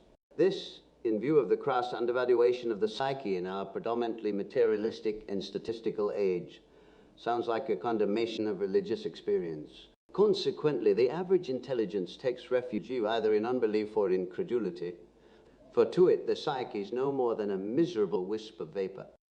Either there are hard and fast facts, or else it is nothing but illusion begotten by repressed sexuality or an overcompensated inferiority complex.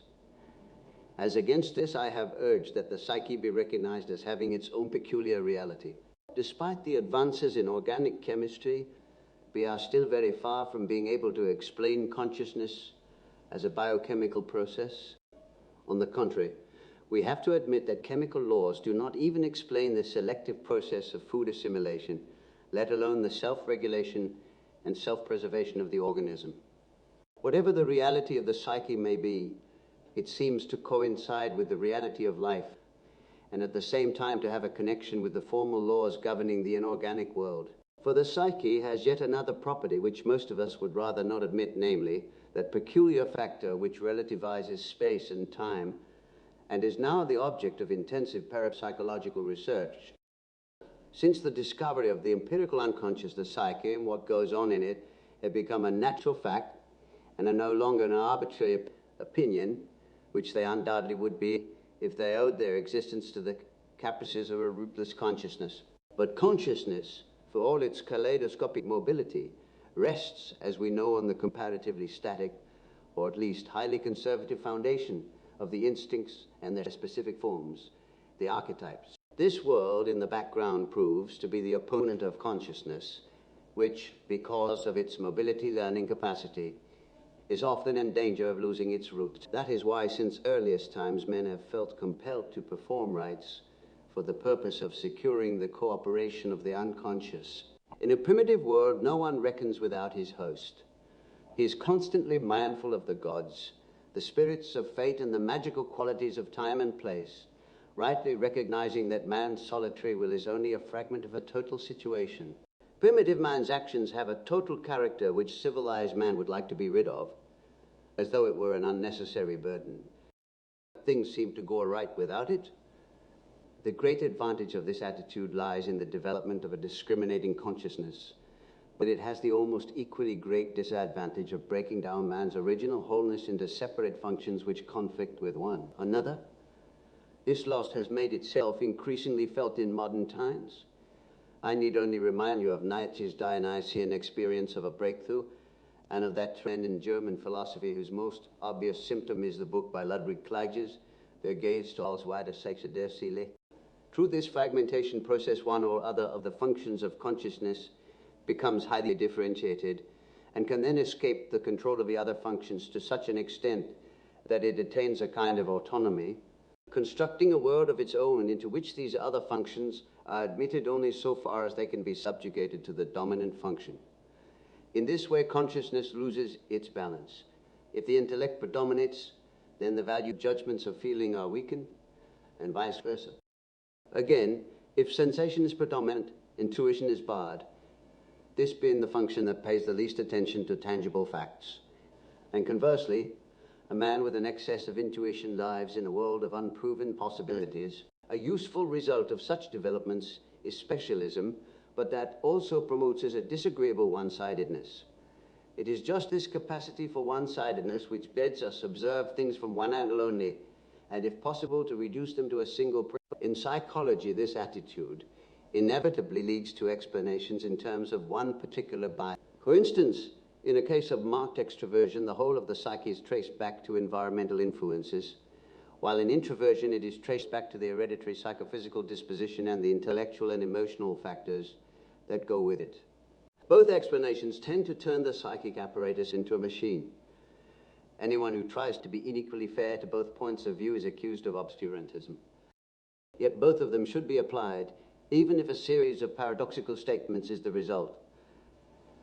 Hence, in order to avoid multiplying the principles of explanation, one of the easily recognizable basic instincts will be preferred at the expense of the others. Nietzsche bases everything on power, Freud on pleasure and its frustration. While in Nietzsche the unconscious can be felt as a factor of some importance, and in Freud became a sine qua non of his theory, though without ever sloughing off the character being something secondary and nothing but the result of repression. In Adler, the field of vision is narrowed down to a subjective prestige psychology where the unconscious as a possibly decisive factor disappears from sight altogether. This fate has also overtaken Freud's psychoanalysis as practiced by the second generation. The significant beginnings he made towards a psychology of the unconscious stopped short at a single archetype, that of the Oedipus complex, and were not developed further by the more rigorous of his pupils. The evidence of the sexual instinct is, in the case of the incest complex, so patently obvious that a philosophically limited intelligence could remain satisfied with that. The same is true of Adler's subjective will to power. Both views remain caught in an instinctual premise which leaves no room for the other, and so lands us in the specialist cul-de-sac of fragmentary explanation. Freud's pioneer work, on the other hand, gave access to the well-documented history of psychic phenomenology, and this allows us something like a synoptic view of the psyche. The psyche does not express itself merely in the narrow subjective sphere of the individual personality, but over and above that, in collective psychic phenomena of whose existence Freud was aware, at least in principle, as his concept of the superego shows. For the time being, method and theory remain too long in the hands of the psychiatrist, who of necessity is concerned only with individuals and their urgent personal problems. An investigation of fundamentals involving historical research is naturally not in his line, nor are his scientific training and his practical work of much help to him in getting at the foundations of psychological knowledge. For this reason, Freud saw himself obliged to skip the, admittedly, wearisome stage of comparative psychology and press forward into the conjectural and highly uncertain prehistory of the human psyche. In so doing, he lost the ground from under his feet, for he would not let himself be taught by the findings of ethnologists and historians, but transferred the insights he had gained from modern neurotics during consulting hours directly to the broad field of primitive psychology. He did not pay enough attention to the fact that under certain conditions, there is a shift of emphasis and other psychic dominance come into play. The Freudian school got stuck at the Oedipus modifié, the archetype of incest, and hence their views remained predominantly sexualistic. They failed to recognize that the Oedipus complex is an exclusively masculine affair, that sexuality is not the only possible dominant in the psychic process, and that incest, because it involves the religious instinct, is far more an expression of the latter than the cause of it. I will not mention my own endeavors in this field, since for most people they have remained a book with 7 seals. The sexual hypothesis nevertheless carries considerable power of conviction because it coincides with one of the principal instincts. The same is true of the power hypothesis, which can appeal to instincts that characterize not only the individual but also political and social movements. A approximation between the two standpoints is nowhere in sight unless we can acknowledge the peculiar nature of the self, which embraces the individual as well as society. As experience shows, the archetypes possess the quality of transgressiveness.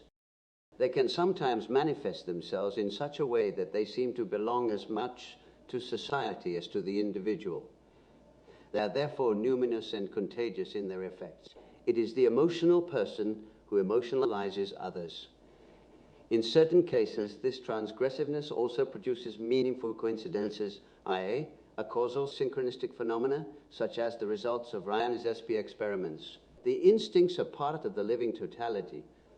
They are articulated with and subordinate to the whole.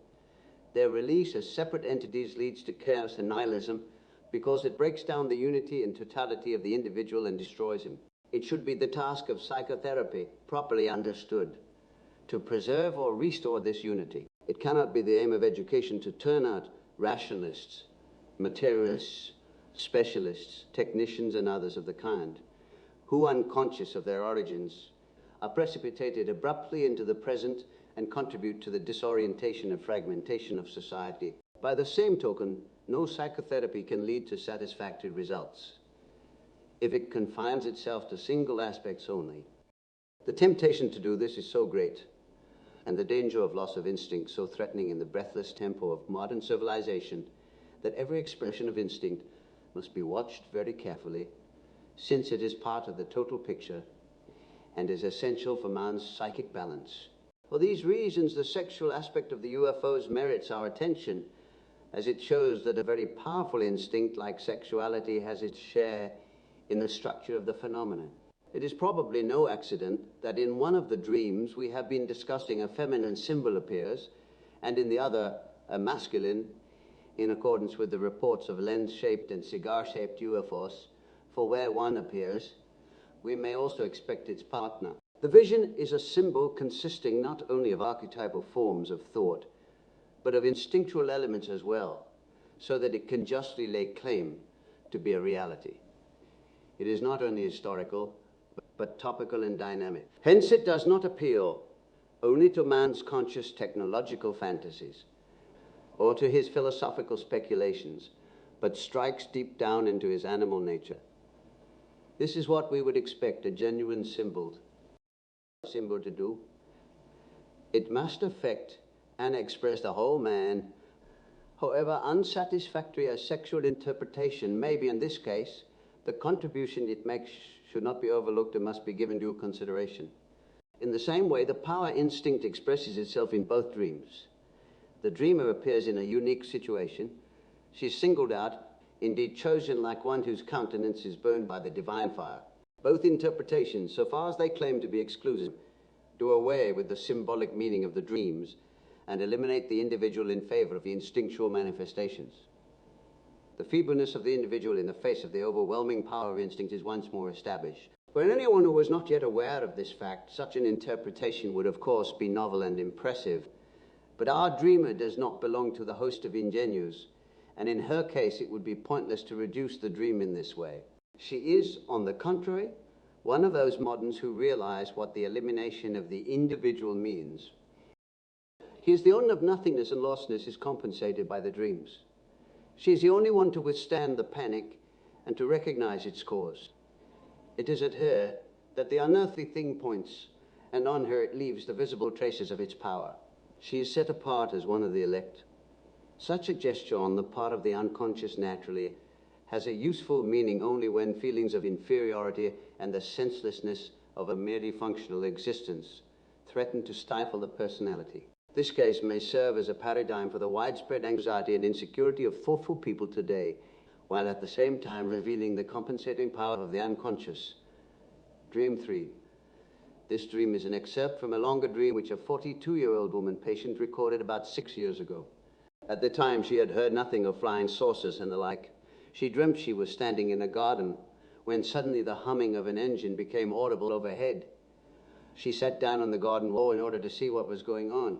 A black metallic object appeared and circled her. It was a huge flying spider made of metal, with great dark eyes. It was round in shape and was a new and unique aeroplane. From the body of the spider there issued a solemn voice, loud and distinct. It uttered a prayer that was intended as an admonition and a warning to everybody, for those on earth as well as for the occupants of the spider. The gist of the prayer was, lead us downwards and keep us safe below.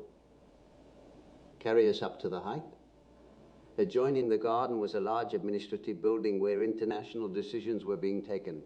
Flying incredibly low, the spider passed along the windows of the building for the obvious purpose of letting the voice influence the people inside and point out the way to peace, which was the way to the inner secret world. They were to take reconciling decisions, There were several other spectators in the garden. She felt somewhat embarrassed because she was not fully clothed. Commentary to Dream 3, in the preceding part of the dreamer's bed had stood close to the garden wall. Language by saying that it is utterly impossible to know the counsels of God, and that in eternity the night is as significant as the day. In her dream, therefore, she had slept under the open sky and been exposed to the free influences of nature, which means psychologically the impersonal collective unconscious, for this forms the counterpart to our natural environment and is always projected upon it. The wall denotes a barrier separating the immediate world of the dreamer from a more distant one, administrative building. A round metallic object appears, described as a flying spider.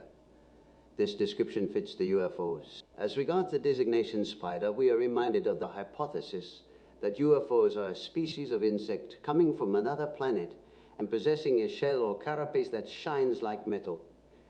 An analogy would be the metallic-looking chitinous covering of our beetles. Each UFO is supposed to be a single insect, not a swarm. Net in reading the numerous reports, I must admit that I, too, was struck by the thought that the peculiar behavior of the UFOs was reminiscent of certain insects. To the speculative mind, there is nothing inherently impossible in the idea that under other conditions nature could express her knowledge in quite other ways than those mentioned earlier.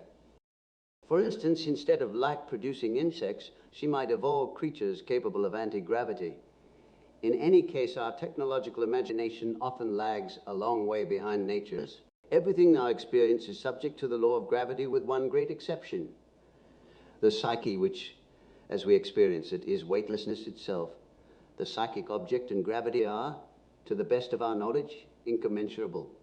They seem to be different in principle. The psyche represents the only opposite of gravity known to us. It is anti-gravity in the truest sense of the word. In corroboration of this, we could cite the parapsychological experience of levitation and other psychic phenomena, denied only by the ignorant which relativize time and space.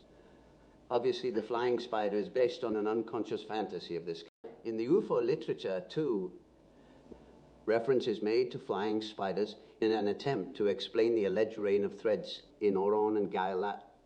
Let me note that the dream cannot help making a concession to modern technological fantasies. It calls the spider a new and unique aeroplane. The psychic nature of the spider is shown by the fact that it contains a voice, evident issuing from something like a human being. This curious phenomenon reminds one of similar occurrences in insane people who can hear voices issuing from anything or anybody. Voices, like visions, are autonomous manifestations of the senses caused by the activity of the unconscious. Voices from the ether also occur in the UFO literature. But where the emphasis is laid on the eyes, which denote seeing and the intention to see. The intention is expressed by the voice, whose message is addressed both to the earth dwellers and to the occupants of the spider. The association with aeroplane here gives rise to the illogical idea of a machine that transports passengers. The passengers are evidently thought of as quasi-human, for the message is meant for them as well as for human beings. We can therefore suppose that both are simply different aspects of man, e.g., the empirical man below on earth and the spiritual man in heaven. The cryptic message or prayer is spoken by a single voice, by a kind of prayer leader. He addresses himself to that which leads and carries, and this must be the spider. We are therefore obliged to examine the symbol of the spider somewhat more closely. As we know, although this animal is quite harmless in our latitudes, it is for many people an object of horror and superstitious belief araine du matin, grand chagrin, arigne du sort grand espoir. When someone is not quite right in the head, we say in German that he spins and has cobwebs in the attic. Spiders, like all animals that are not warm-blooded or have no cerebrospinal nervous system, function in dreams as symbols of a profoundly alien psychic world. So far as I can see, they express contents which, though active, are unable to reach consciousness. They have not yet entered the sphere of the cerebrospinal nervous system, but are as though lodged in the deeper lying sympathetic and parasympathetic system. In this connection, I remember the dream of a patient who had the greatest difficulty in conceiving the idea of the subordinate totality of the psyche and felt the utmost resistance to it. He had picked up the idea from one of my books, but characteristically enough, was unable to distinguish between the ego and the self. And because of his heredity, was threatened with a pathological inflation. In this situation, he dreamt that he was rummaging about in the attic of his house, looking for something. In one of the attic windows, he discovered a beautiful cobweb with a large garden spider sitting in the center. It was of a blue color, and its body sparkled like a diamond. The dreamer was deeply impressed by this dream, and it was, in fact, an impressive commentary on his identification with the self, all the more dangerous in view of his heredity. In such cases, there is a real weakness of the ego, which cannot therefore afford any suggestion of taking second place, as that would fatally emphasize its littleness, and has to be avoided at all costs. Illusions, however, are inimical to life, because they are unhealthy and sooner or later trip you up. The dream, therefore, attempts a kind of corrective, which, like the Delphic oracle, turns out to be ambivalent. What is troubling you in the head attic, though you may not know it? A rare jewel. It is like an animal that is strange to you, forming symbolically the center of many concentric circles, reminiscent of the center of a large or small world. Like the eye of God in medieval pictures of the universe. Confronted with this, a healthy mind would fight against identification with the center because of the danger of paranoiac God-likeness. Anyone who gets into this spider's net is wrapped round like a cocoon and robbed of his own life. He is isolated from his fellows so that they can no longer reach him nor he them. He lives in the loneliness of the world creator, who is everything and has nothing outside himself. If, on top of all this, you have had an insane father, there is the danger that you will begin to spin yourself, and for this reason the spider has a sinister aspect that should not be overlooked. The round metallic spider of our dreamer probably has a similar meaning.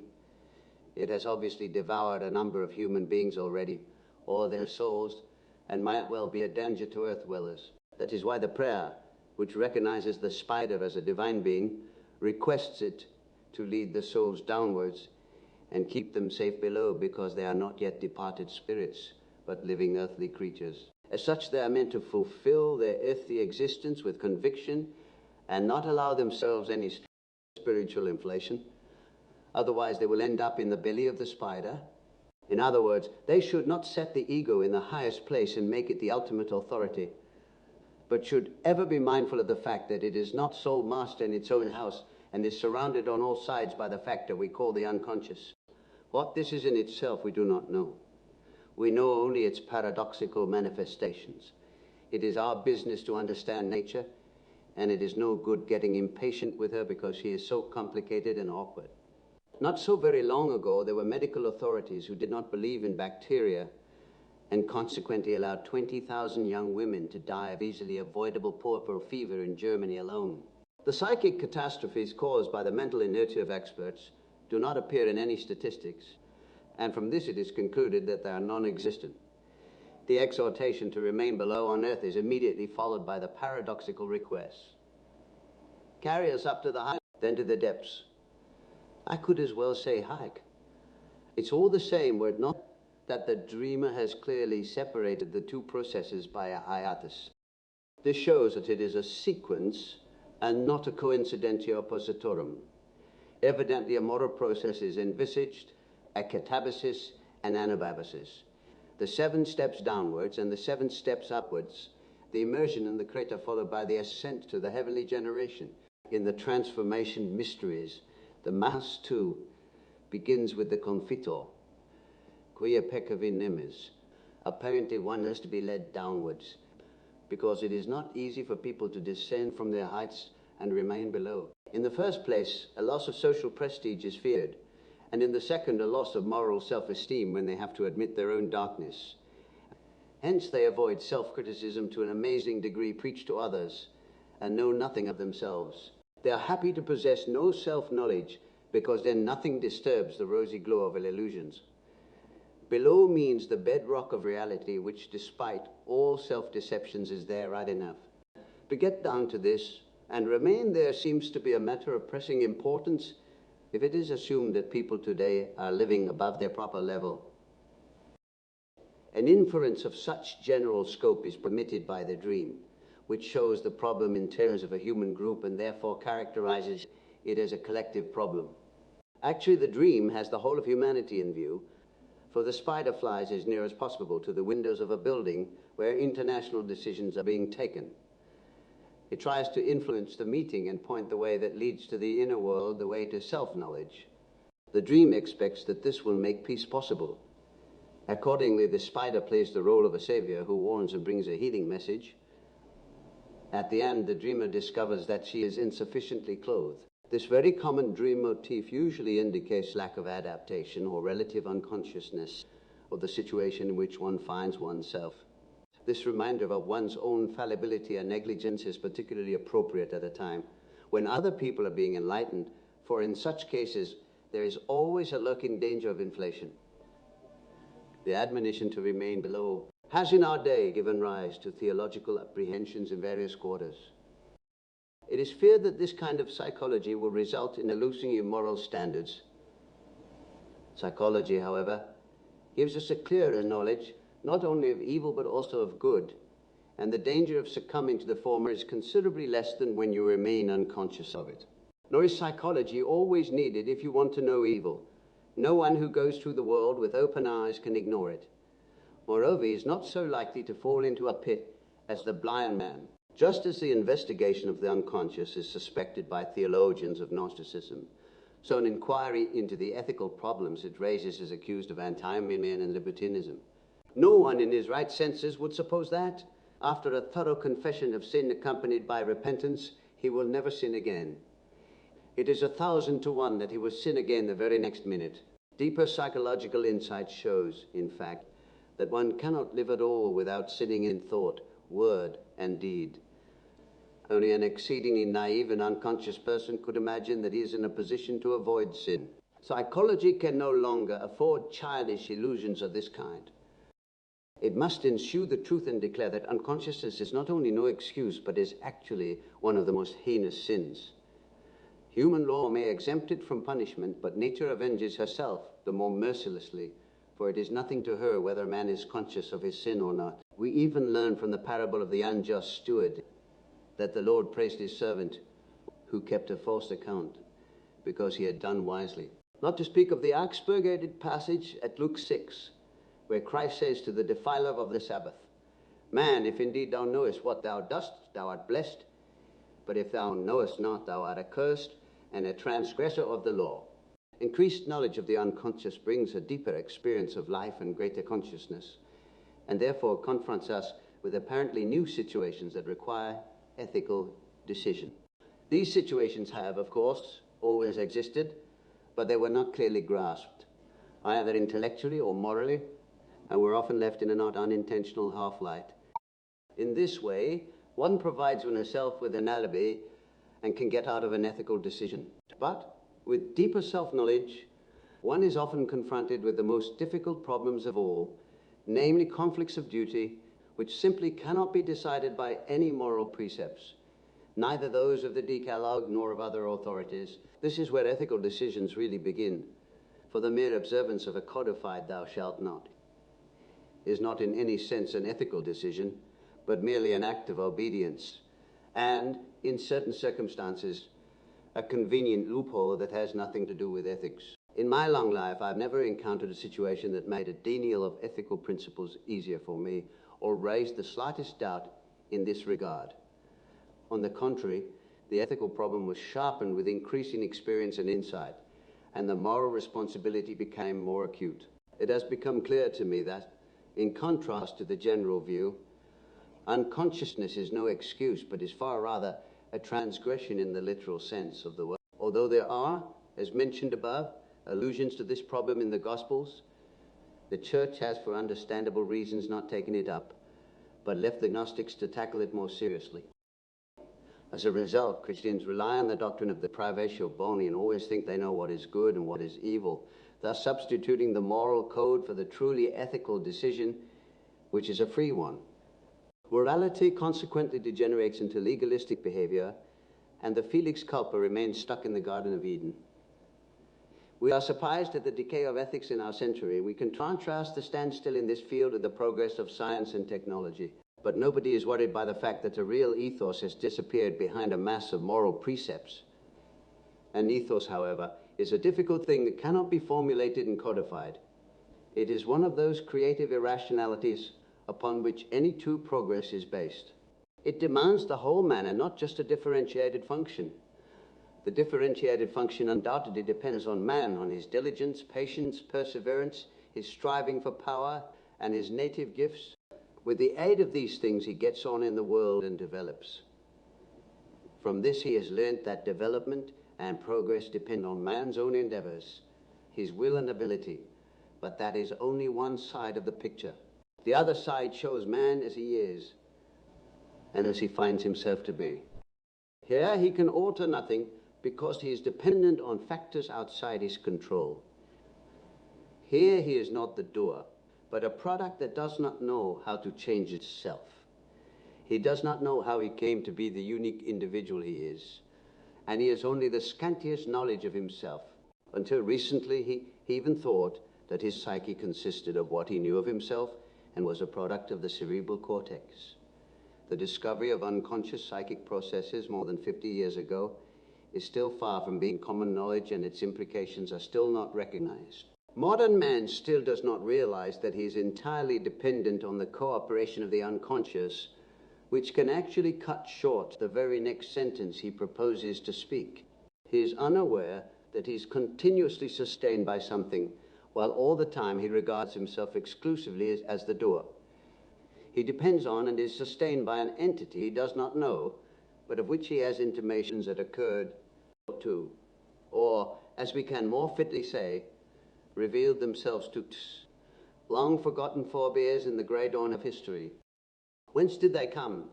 Obviously from the unconscious processes, from that so-called unconscious, which still precedes consciousness in every new human life, as the mother precedes the child. The unconscious depicts itself in dreams and visions, as it always did, holding before us images which, unlike the fragmented functions of consciousness, emphasize facts that relate to the unknown whole man, and only apparently to the function which interests us to the exclusion of all else. Although dreams usually speak the language of our particular specialism, canis panem somniat, piscator pisces, they refer to the whole, or at the very least to what man also is, namely the utterly dependent creature he finds himself to be. In his striving for freedom, man feels an almost instinctive aversion to this kind of knowledge, for he fears, not without reason, its paralyzing effect. He may admit that this dependence on unknown powers exists, no matter what they are called, but he turns away from them as speedily as possible, as from a threatening obstacle. So long as everything appears to go well, this attitude may even be an advantage. But things do not always turn out for the best, particularly today, when despite euphoria and optimism, we feel a tremor running through the foundations of our world. Our dreamer is certainly not the only person to feel afraid. Accordingly, the dream depicts a collective need and utters a collective warning that we should descend to earth and not rise up again unless the spider carries up those who have remained below. For when functionalism dominates consciousness, it is the unconscious that contains the compensatory symbol of wholeness. This is represented by the flying spider, which alone is capable of carrying up the one-sidedness and fragmentariness of the conscious mind. There is no development upwards unless it is facilitated by the unconscious. The conscious will alone cannot compel this creative act, and in order to illustrate this, the dream chooses the symbol of prayer. Since, according to the Pauline view, we do not rightly know what we should pray for, the prayer is no more than a groaning in travail form, Act 2, which expresses our impotence. This enjoins on us an attitude that compensates the superstitious belief in man's will and ability.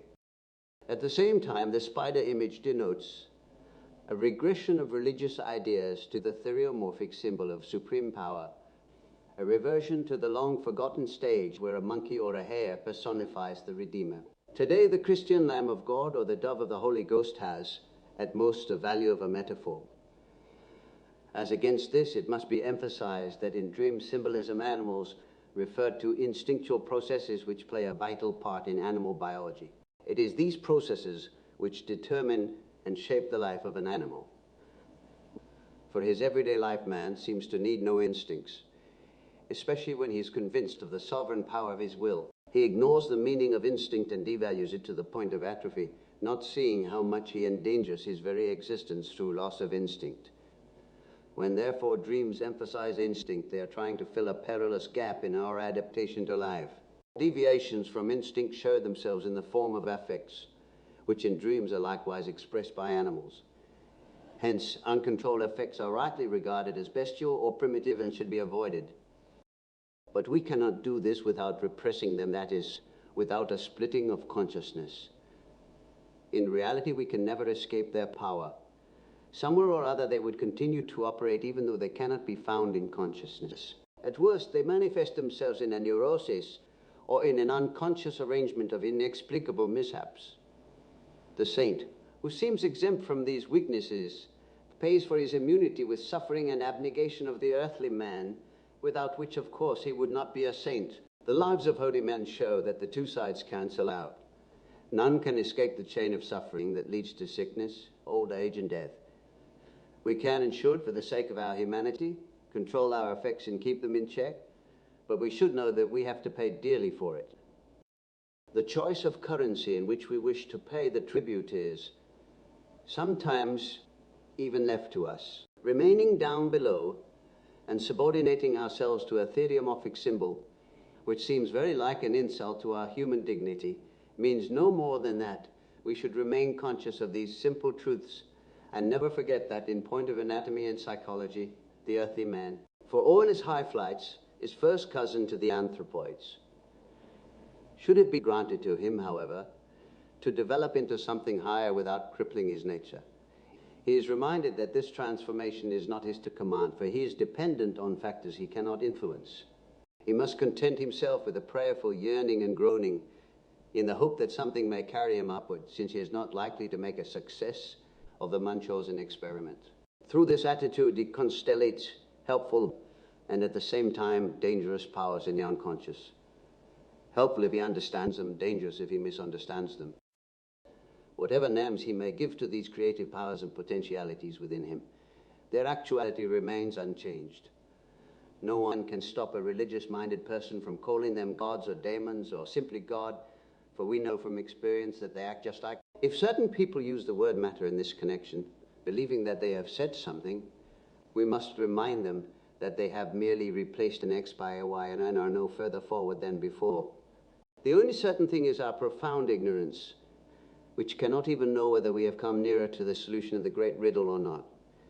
Nothing can carry us beyond, and it seems if except the perilous leap of faith, which we must leave to those who are gifted or graced for it. Every real or apparent step forward depends on an experience of facts, the verification of which is, as we know, one of the most difficult tasks confronting the human mind. Dream 4. While I was engaged on this paper, an acquaintance from abroad unexpectedly sent me a dream he had had on May 27, 1957. Our relationship was limited to one letter each every 1 or 2 years. He was an amateur astrologer and was interested in the question of synchronicity. He knew nothing of my preoccupation with UFOs, nor did he connect his dream in any way with the theme that interested me. His sudden and unusual decision to send me the dream comes, rather, into the category of meaningful coincidences which statistical prejudice dismisses as irrelevant. This is a dream. It was late afternoon or early evening, the sun low on the horizon. The sky was cloudy, and there was a veil of cloud over the sun which did not, however, prevent one from seeing quite clearly his disk in outline behind the cloud. Under such circumstances, the sun was white. Suddenly, he took on an aspect of extraordinary pallor. The whole western horizon became a dreadful pale white. And the pallor is the word that I want to stress, orb of day, became a terrifying oneness. Then a second sun appeared in the west, about the same distance above the horizon, only a little more to the north. But as we gazed intently at the sky, there were a great number of people spread over a wide area watching the heavens as I was. The second sun took on the distinctive form of a sphere in contrast with the sun's disk, or apparent disk. Simultaneously with the setting of the sun and the advent of night, the sphere came speeding towards the earth. With the coming of the night, the whole potential of the dream was changed. Whereas words like pallor and oneness exactly describe the vanishing life, strength or potential of the sun, the sky now assumed an aspect of strength and majesty, which inspired not fear but awe. I could not say that I saw any stars, but the night sky was of that kind when thin wreaths of cloud allow an occasional star to be seen. The night certainly spoke of majesty, power, and beauty. When the sphere approached the earth at high velocity, I thought at first that it was Jupiter in aberration from its proper orbit, but as the sphere came nearer, I saw that, though large, it was much too small for Jupiter. And it now became possible to discern the markings on its surface, which were lines of longitude or like such, but were decorative and symbolic in character rather than geographical or mathematical. The beauty of the sphere, subdued gray or opaque against the night sky, must be emphasized. When we became aware that the sphere must certainly make a terrific impact upon the earth, we did, of course, feel fear, but it was fear in which, always more predominant, it was a most awe-inspiring cosmic phenomenon. As we gazed, another and yet another sphere emerged from the horizon and sped towards the earth. Each sphere did in turn crash much as a bomb would crash, but at such a considerable distance that I, at least, could not make out the nature of the explosion or detonation or whatever it was. I think in one case, at least I saw a flash. These spheres then were falling at intervals all around, but all of them well beyond the point at which they might annihilate us. There appeared to be a danger of shrapnel. Then I must have gone indoors, for I found myself talking to a girl seated in a wicker chair, with an open large-page notebook on her lap, much engrossed in her work. We were going, the rest of us, I think in a southwesterly direction, perhaps seeking safety, and I said to the girl, had she not better come with us? The danger appeared to be great, and we could hardly leave her alone there. She was quite definite in her reply. No, she would remain where she was and go on with her work. It was equally dangerous everywhere, and one place was just as safe as another. I saw at once that she had reason and common sense on her. The dream ends by my being confronted with another girl, quite possibly the same very competent and self-possessed young lady that I had left sitting in a wicker chair absorbed in her work. This time she was rather bigger and more realistic, and I could see her face, or at least that she was addressing me fairly and squarely, and she said in extraordinarily distinct tones, "Shit. You will live till 11/8. Nothing could surpass the clarity with which these 8 words were articulated.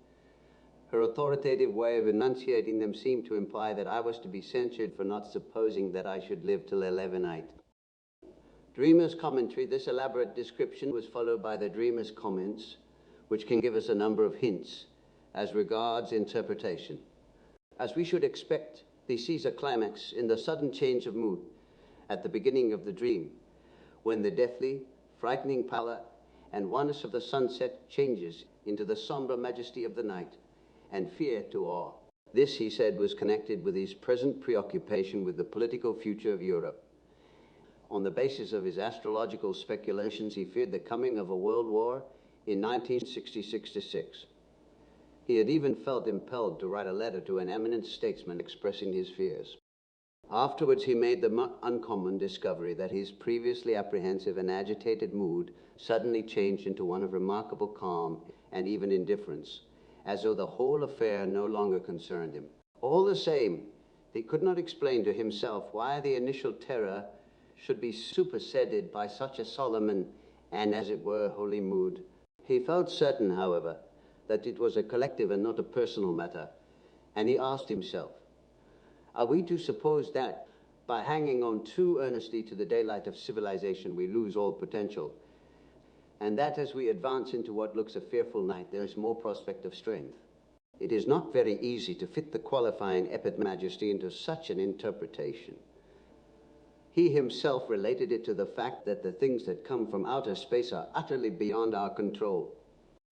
We might put it in theistic language by saying that it is utterly impossible to know the counsels of God, and that in eternity the night is as significant as the day. End of part 1.